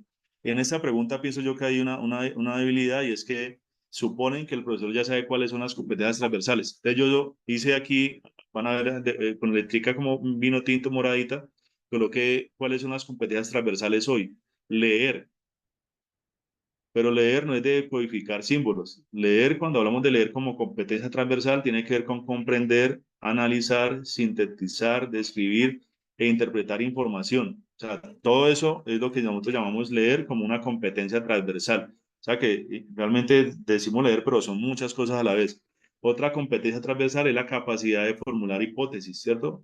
Pensar y luego de eso formular alguna hipótesis o una propuesta. Y las hipótesis pueden ser explicativas, predictivas o aplicativas. Y lo tercero, argumentar. Entonces ahí tenemos, profes, que las competencias transversales que deberíamos nosotros estar intentando desarrollar en los niños son que lean muy bien, que formulen hipótesis y que argumenten sus opiniones. Esas serían como las tres grandes eh, eh, competencias transversales. Entonces, de acuerdo a eso, como esas competencias no son específicas, para poderlas integrarlas al currículo, ¿qué debería pasar? A, el desarrollo de espacios que fomenten la interdisciplinariedad. B, la definición de los atributos para dar cuenta de su apropiación. El diseño de actividades para el aprendizaje de autonomía y colaborativa. El empleo de la evaluación diagnóstica continua y sumativa. Por ahí ya vi que alguien escribió la A. La C, ahora Reinelia escribe que la A. María Emilia dice que la A. Byron que la A. ¿Quién más se atreve por ahí a dar otra opinión? Están por ahí con la... Lidia dice que la C. Elizabeth que la A. Cruz dice que la C. Vamos a ver quién más nos da otra opinión después de haber leído. A veces me dicen que es que yo leo muy rápido y no alcanzan a leer la pregunta. Nilsson dice que la A. Ruth Ledesma dice que la A. Kevin dice que la C. Wilman dice que la A. Solange que la A. Bueno, ahí estamos. Entonces, profes, oído. Si usted quiere integrar cualquier competencia, la que sea, interdisciplinar o no, al currículo, lo primero que tiene que saber es cuáles son los atributos de esa competencia. Y de acuerdo a los atributos de la competencia, puede entonces definir en dónde puede involucrar esa competencia en el currículo. Entonces, la respuesta correcta en ese caso es la B. Ustedes van a ver que en las primeras sesiones, cuando hacíamos preguntas de reflexión y orientación de, de orientación para la lectura guiada de documentos, eran unas preguntas de un tipo.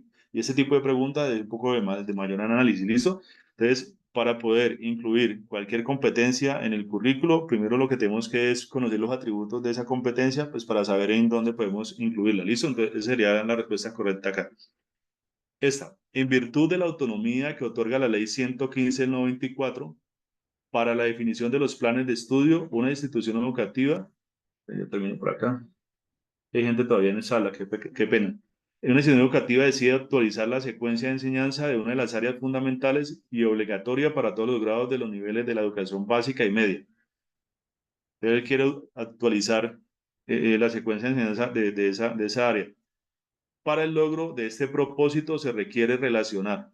Ojo con esta pregunta, profes, que tiene que ver un poco con la historia del currículo en Colombia. Entonces, si uno quiere actualizar un área, ¿qué debería hacer? A, relacionar los indicadores del logro del área con los objetivos de aprendizaje definidos por la institución para los diferentes grados. B, los estándares de competencia del área con las orientaciones para el desempeño de los estudiantes en cada grupo de grados. C, los objetivos generales de la educación básica con los conocimientos esperados por la institución en el área. Y D, los lineamientos curriculares con las habilidades de los estudiantes definidos por la institución para cada grupo de grado. Esa es una pregunta bastante interesante porque pues todo lo que está ahí pareciera que lo hemos visto en algún momento, pero hay una que es la particular. Por ahí alguien escribió que la B, no vi exactamente bien, pero alguien ya escribió la opción B. ¿Alguien tiene otra opción? Diego dice que la B. Bien. Johnny dice que la B. Carmen dice que la B. Mauricio dice que la D. Elida dice que la B. María Cabezas que la B. Maritza Cuesta que la B. O Maritza es muy conocida, creo. Sandra Cuero la D. Disney Joana la D. Caterine dice que la B. Cruz Ortiz dice que la B y yo veo que muchos están yendo por la B. Bueno, y algunos tienen otras opciones. Entonces tratemos de justificar esa. ¿Listo? La respuesta es, profes, el currículo en Colombia ha tenido como varios caminos. Nosotros alguna vez teníamos currículos y planeaciones que hablaban de indicadores de logro. Ya hoy nosotros no hablamos de indicadores de logros. Nosotros también planeamos en el pasado, en la escuela colombiana, por objetivos generales. Tampoco hoy planeamos por objetivos generales. Hoy nosotros planeamos por estándares de competencia, ¿cierto? Entonces, la opción A de indicadores de logro, pues hoy en día ni siquiera lo pensamos. Planear por objetivos tampoco lo hacemos hoy. Así que hoy planeamos por estándares de competencia y los lineamientos curriculares como tal, pues son unos referentes, pero no nos permiten hacer la actualización por áreas. Así que lo que hay que hacer en ese caso es pues, revisar muy bien los estándares de competencia para hacer la actualización. Así que la respuesta correcta es la B. Y entonces saber hoy que ya no planeamos por indicadores y que tampoco nos pensamos en objetivos generales, sino en estándares de competencia, es estar actualizado, ¿cierto? En temas de eso. Y ahora, pues lo que viene es que se va a planear por evidencias y otras cosas, pero ya por lo pronto hoy tenemos como referente los estándares de competencia. Ni siquiera los derechos básicos de aprendizaje deberían ser un referente nacional, porque en principio no se crearon para ser un referente nacional, solamente los estándares de competencia. Veamos esta pregunta. En una institución educativa, los profesores de sexto grado consideran importante inculcar el sentido de la responsabilidad de los estudiantes y notan con preocupación que estos no están cumpliendo con las tareas escolares asignadas. Nos pasa a todos, creo que todos los que son profes se preocupan cuando les ponen tareas a los muchachos y ellos no las llevan hechas. Al preguntarle su opinión, los estudiantes consideran que para cumplir con las tareas se deben suspender las actividades extracurriculares obligatorias que ofrece la institución en las jornadas complementarias. Es decir, ellos están en la mañana en una jornada en la escuela, pero luego quieren que sigan en la tarde en actividades complementarias, o sea que permanece más tiempo en la escuela y aparte de eso le ponen tareas para la casa, es decir, vive solamente en función de la escuela. Porque estas demandan tiempo y obligaciones. Para reportar el sentido de responsabilidad de los estudiantes, los profesores proponen, miren lo que proponen los profesores. A, exponer ante los padres de familia las ventajas de exigir a sus hijos el cumplimiento de las tareas escolares. B, considerar los compromisos que asumen los estudiantes en las 2 jornadas para la asignación de tareas. C, premiar a los estudiantes que además de participar en ambas jornadas cumplen con las tareas académicas y D, privilegiar las tareas académicas que estimulen el intelecto porque las demás, bueno, entonces por ahí estoy viendo que Marcela y las demás que están por ahí me dicen que la B, Adriana dice que la B, ¿quién más por ahí? Adriana Fandiño la B, Byron la B, Ana Gibe la B, Carmenza Hernández la B, María Emilia la B, Ani Muñoz la B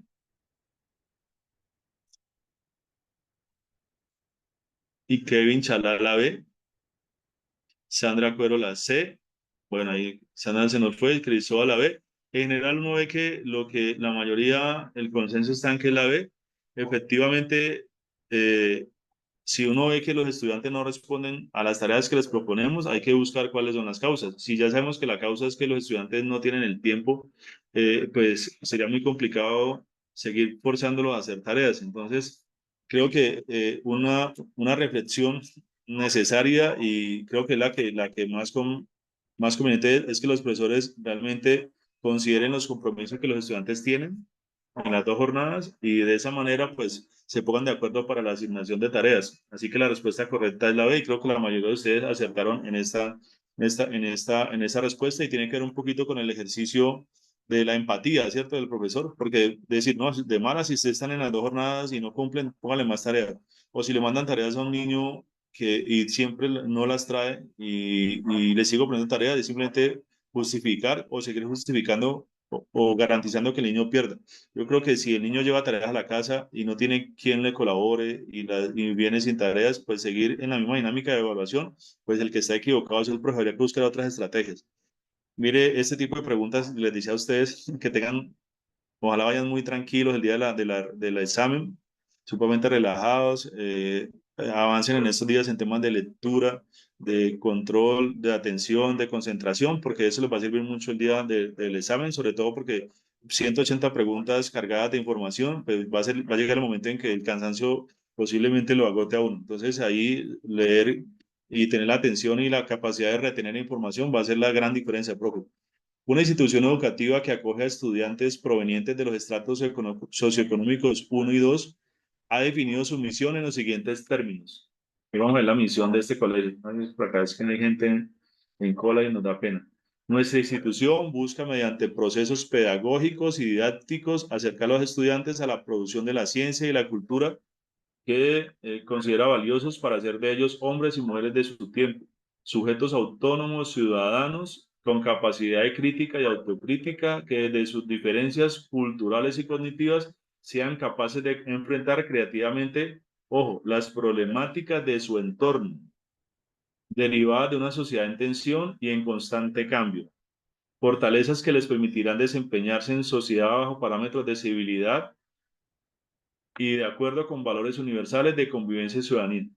Yo siempre que leo estas misiones, estas visiones, siempre veo a los profesores rebuscándose los mejores textos ahí para poder poner unas visiones y unas misiones rimbombantes, en vez de ser lo más sencillas posibles, terminamos escribiendo este tipo de cosas que uno dice, eso es como mucho, ¿no? Pero bueno, ahí esa es la misión de este colegio. El objetivo del proyecto pedagógico formulado por los maestros que más favorece el desarrollo de esta misión es Entonces vamos a ver cuál sería el objetivo de este proyecto pedagógico. A. Apoyar la conformación y desarrollo de grupos de estudio que tengan por objetivo el análisis de los principales desafíos o problemas que afronta la localidad. Diseñar estrategias didácticas alrededor de un objetivo de conocimiento en las que se privilegien procesos formativos para la comprensión de diversas problemáticas. C. Organizar jornadas pedagógicas para incentivar la reflexión sobre los problemas más relevantes del entorno institucional que afectan las prácticas educativas. D. Estudiar los proyectos gubernamentales de alto impacto relacionados con las problemáticas económicas y sociales del entorno. A ver ustedes qué dicen, profe, esta pregunta de que lo deja uno. Emilia dice que la A. Caterine que la B. Yesenia que la A. Veía, algo así. Gloria dice que la A. ¿Quién más por ahí se atreve? ¿Quién más nos da respuestas ahí? Cruz contesta todo muy bien, la B. Maritza Cuesta la A. iPhone dice que la A. Byron Rodríguez la A. Y por ahí se han ido cantando varios con la A. Vamos a ver. Ahí está muy dividida. Jorge Gibson dice que la A también. No sé si alguien más quiere dar su opinión. Reinelia que la A. Y creo que muchos se fueron por la A. Bueno, Solange nos dice que la B. Nidson que la B. Aquí estamos entre la A y la B. Entonces, ¿listo, profes? La respuesta correcta es la B. Diseñar estrategias didácticas alrededor de un objetivo de conocimiento en las que privilegien procesos formativos para la comprensión de diversas problemáticas. ¿Listo? Aquí, enfrentar creativamente las problemáticas de su entorno. Entonces, la idea es que hay que tener estrategias didácticas, porque igual estamos hablando de la escuela, ¿cierto? Donde se trabajen problemáticas o diversas problemáticas de su entorno. Esa sería entonces la respuesta correcta para esta pregunta. 6.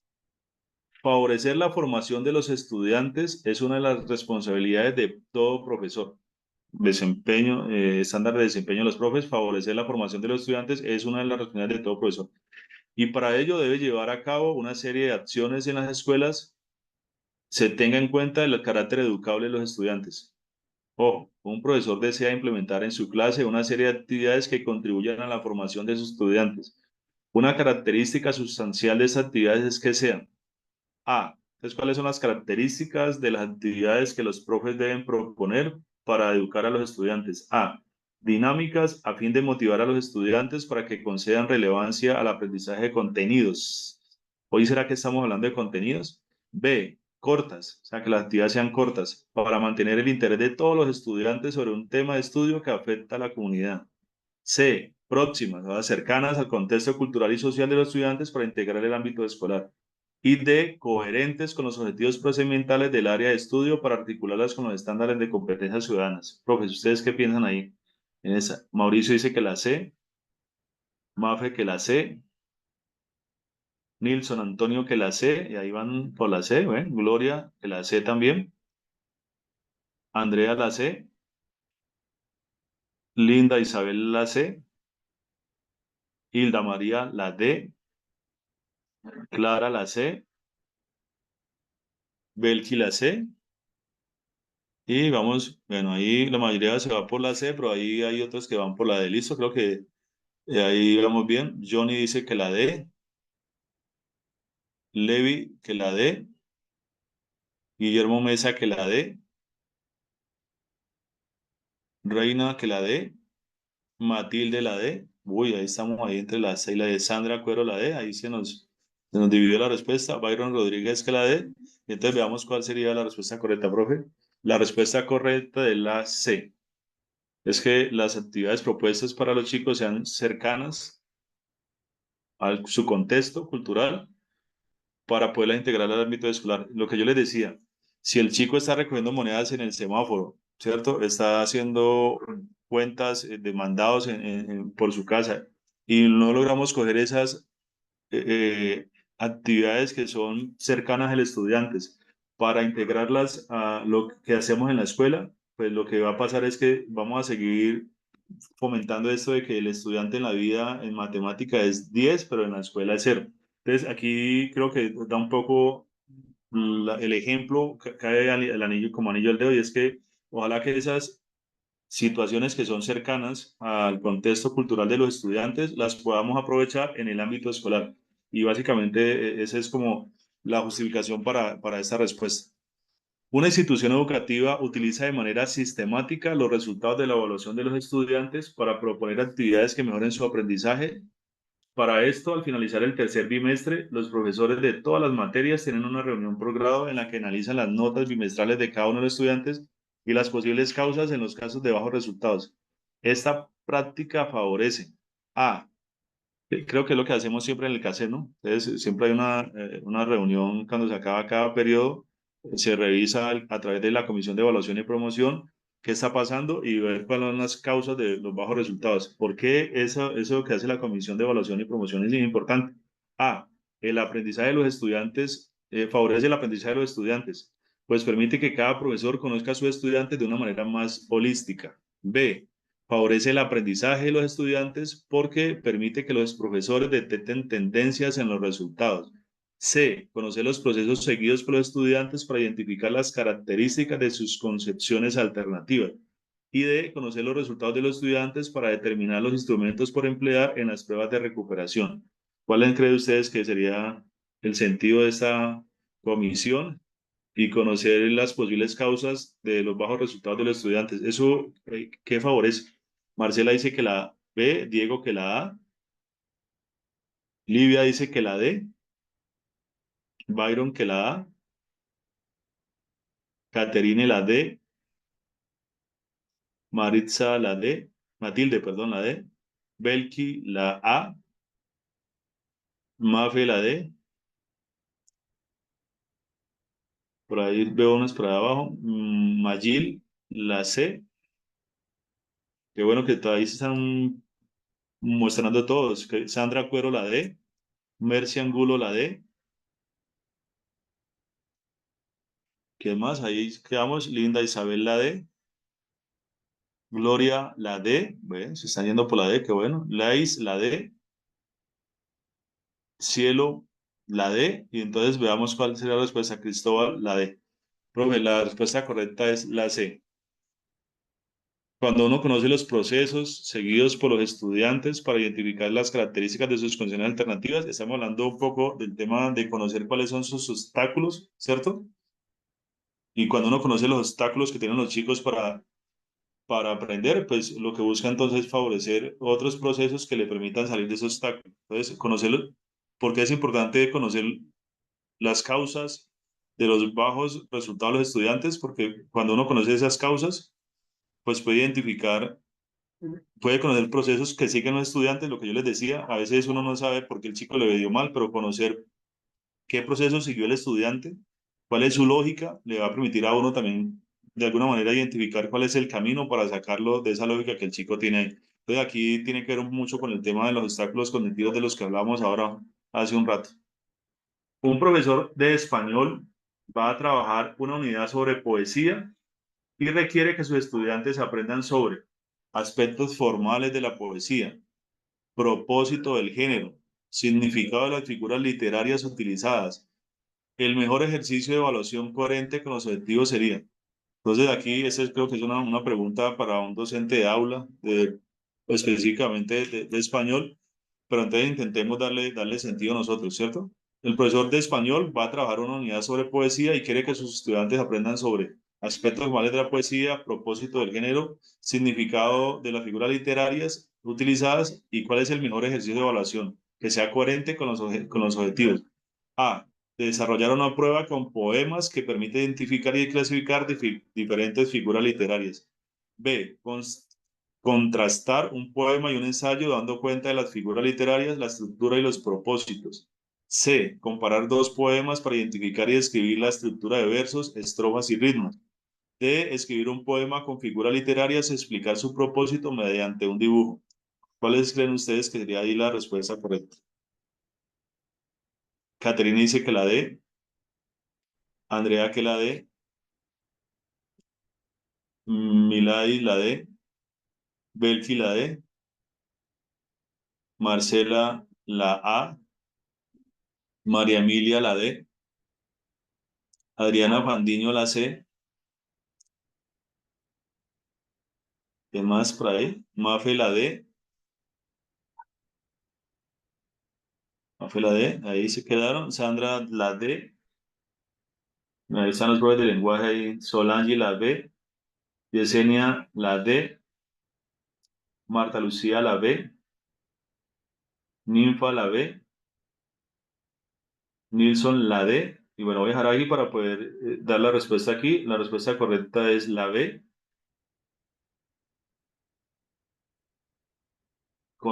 Contrastar un poema y un ensayo dando cuenta de la figura literaria, la estructura y los propósitos. Entonces, seguramente esta pregunta es bastante discutible, sobre todo para los profes de lenguaje, y es que si yo quiero trabajar la poesía y las figuras literarias, entonces entender que el ensayo es un texto donde se utilizan muchas figuras literarias y poder contrastar entre estas dos da poder dar cuenta de el nivel que alcanzan los chicos en estas dos asignaturas, pues se vuelve un tema bastante discutible. Yo mismo me lo he pensado siempre en este tipo de pregunta, pero la respuesta correcta en este caso es la B.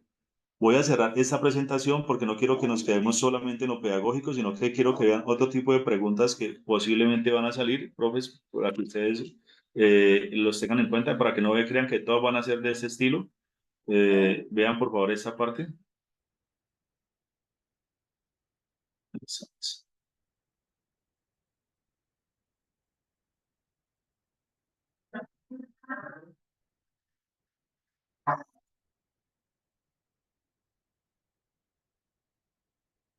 Este documento que les ven ustedes aquí se llama Estándar de la Profesión Docente. Es un documento que se les va a compartir y ese documento hay que leerlo, profes, es muy importante. Y quiero irme aquí básicamente a las preguntas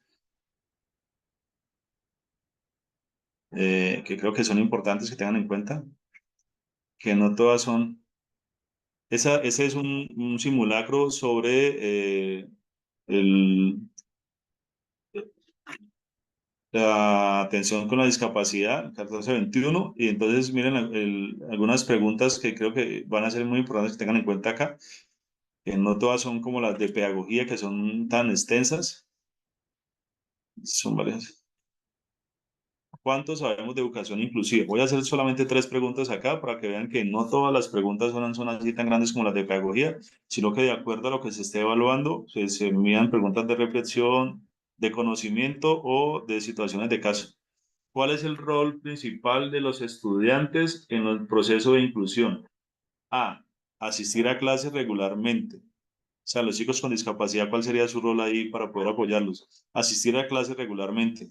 Participar activamente en las actividades y tareas propuestas por los docentes, interactuar con sus compañeros y aprovechar los ajustes brindados para facilitar su aprendizaje. Y C. Cumplir con las tareas asignadas por los docentes. Estoy hablando aquí de la 1421, de atención para chicos con situación de discapacidad. Entonces, ¿cuál sería el rol de estos chicos? Ellos tienen un rol también aquí en ese ejercicio. Entonces, por aquí creo que todos los que han contestado dicen que la B, muy bien, ellos tienen como rol principal asistir y participar activamente de todas las clases. Yolanda dice la B, Linda Isabel dice que la B, Nilson que la B, Elida la B, muy bien, Mafe la B, creo que aquí hay consenso, creo que B, participar activamente en las actividades y tareas propuestas por los docentes. Ese es el rol del estudiante que en este caso tiene situación de discapacidad. Vean esta pregunta, ¿cuál es el rol principal del rector en el proceso de inclusión? Ya no es el estudiante, sino el rector. Brindar capacitaciones al personal docente y administrativo. Liderar y promover una cultura inclusiva en toda la comunidad educativa, asegurando que se identifiquen y atiendan las necesidades de apoyo a los estudiantes. Gestionar los recursos económicos de la institución. Vilma la B, creo que todos los que han contestado por ahí vieron la B. Andrea la B. Belki la B. Yesenia la B. Clara la B. ¿Qué más dice por ahí? Elida la B. Y creo que ahí hay un consenso también entre la B. Miren que este tipo de preguntas son un poco más amigables, ¿no? Porque si las 180 preguntas van a ser de contexto así, de situaciones como las de pedagogía, pues mucho más complejo. Saray que la B, creo que Byron la B, y efectivamente la respuesta correcta es la B. Sobre todo, yo les decía, si es el docente, hablen de trabajo colaborativo, si es el rector, liderazgo, y aquí lo que habla es de liderar, y si es de actualización de documentos en las escuelas, casi siempre es el tema de la participación. Entonces, que creo que en ese caso que estamos hablando del rector, la palabra clave es liderar. Pues, el rector tiene que gestionar recursos, sí, pero en el caso particular del proceso de inclusión, él tiene que liderar y promover la cultura inclusiva en la escuela. ¿Cuál es el rol principal de los docentes en el proceso de inclusión? Mire que ya no estamos hablando ni del estudiante ni del rector, sino del profesor. ¿Cuál es el rol del profe ahí? Impartir los contenidos curriculares de manera tradicional, implementar el diseño universal para el aprendizaje en sus prácticas pedagógicas, elaborar planes individuales de ajustes razonables, adaptar contenido y promover la participación de todos, mantener el orden y la disciplina en el aula. Y creo que ahí todos se fueron por la B. Muy bien, mire que esas son preguntas a propósito, como para, son preguntas más de reflexión y orientadoras de la lectura del documento del 1421, ¿listo? Para que ustedes vean entonces cuál es el rol del profesor. Aquí tienen rol, todos tenemos algo que ver en el tema de la inclusión de chicos con situaciones de discapacidad. Creo que ahí todos estamos de acuerdo. La respuesta correcta la B. Creo que en ese tipo de lectura de documentos todos deberíamos, si hemos trabajado en esto, pues no deberíamos tener dificultad. ¿Cuál es el rol principal de los padres de familia? Profe, ¿ustedes qué creen? En proceso de inclusión, asistir a reuniones y eventos organizados por la institución, involucrarse activamente en el proceso educativo de sus hijos, familiares, apoyar en casa las tareas y actividades asignadas, mantener comunicación con la institución y brindar afecto y motivación. Y creo que también todos, Sara, Sandra y todos dicen que la ve. Y efectivamente, esa es, básicamente es una pregunta de reflexión y de control de que ustedes efectivamente conocen el decreto. Y entonces es bien importante que eso está bien, que por lo menos estos documentos todos los manejemos a la altura, que todos no tenemos dificultades. Que ya cuando nos toque reflexionar sobre algunas preguntas de pedagogía, ya tengamos, por ejemplo, esas preguntas que son las que no podemos perder, las tengamos todas definidas. Muy bien. Todos la B. Perfecto. No, no todas son la B. Esas cuatro primeras son a propósito. Vamos a esta. ¿Cuál es el enfoque necesario para lograr una inclusión efectiva? Esa es la última, ya para que podamos ya despedir la sesión. ¿Cuál es el enfoque necesario para lograr una inclusión efectiva? Un enfoque colaborativo donde todos los actores, estudiantes, rectores, docentes y familias desempeñen roles activos y complementarios, promoviendo la participación en el aprendizaje y el desarrollo integral de todos los estudiantes. B, un enfoque individual, donde cada actor desempeñe su rol de manera aislada. Y C, un enfoque centrado únicamente en la labor de los docentes. María Victoria y todos los que han contestado dicen que la A, y por supuesto que están de acuerdo. Y lo que les quiero mostrar en este ejercicio de simulacro es que hay unas preguntas que son como preguntas que orientan lecturas y saber si ustedes realmente conocen algunos documentos, y hay otras que son mucho más de situaciones de caso. Entonces creo que ahí tenemos varias opciones, sí, para que lo tengan en cuenta. ¿Listo? Voy a dejar de compartir, profes, para darle la palabra entonces a Carlos, para que nos despida la jornada hoy. De antemano, pues mi gratitud a todos los que han estado acá. Siempre me sorprendo con la cantidad de personas que logran convocar a DET y claro, le da a uno pesar que algunas personas que están ahí en fila durante toda la noche no logren estar, pero bueno, eso es parte como del ejercicio y pues, uno desafortunadamente no se puede atender a todos y esa es la dificultad. Pero, profes, con mucho gusto, mi nombre es Carlos Arias, el contacto lo van a tener por ahí a través de Carlos o de eh, la compañera, ¿cómo me fue? De las compañeras del grupo de ADED, entonces ahí estaré pendiente de cualquier inquietud. Dale, Carlos, para que puedas despedir y los profes no nos queden acá. Muchas gracias, Carlos, por los conocimientos que acabas de compartir. Serán de mucha ayuda. En ese sentido, nuevamente agradecerte tu participación en este espacio. Lo has hecho muy bien por los comentarios, pero también por la dinámica del mismo. Agradecerle a la ejecutiva Isabel Olaya por gestionar esa idea para que este espacio sea posible. Lo mismo a la compañera Marta Chirley de la Dependencia de Género e Inclusión de FECODE, al compañero Sócrates Pérez, asesor jurídico de FECODE, a Oscar Martínez, miembro del Centro de Estudio e Investigaciones docente del CEI de FECODE.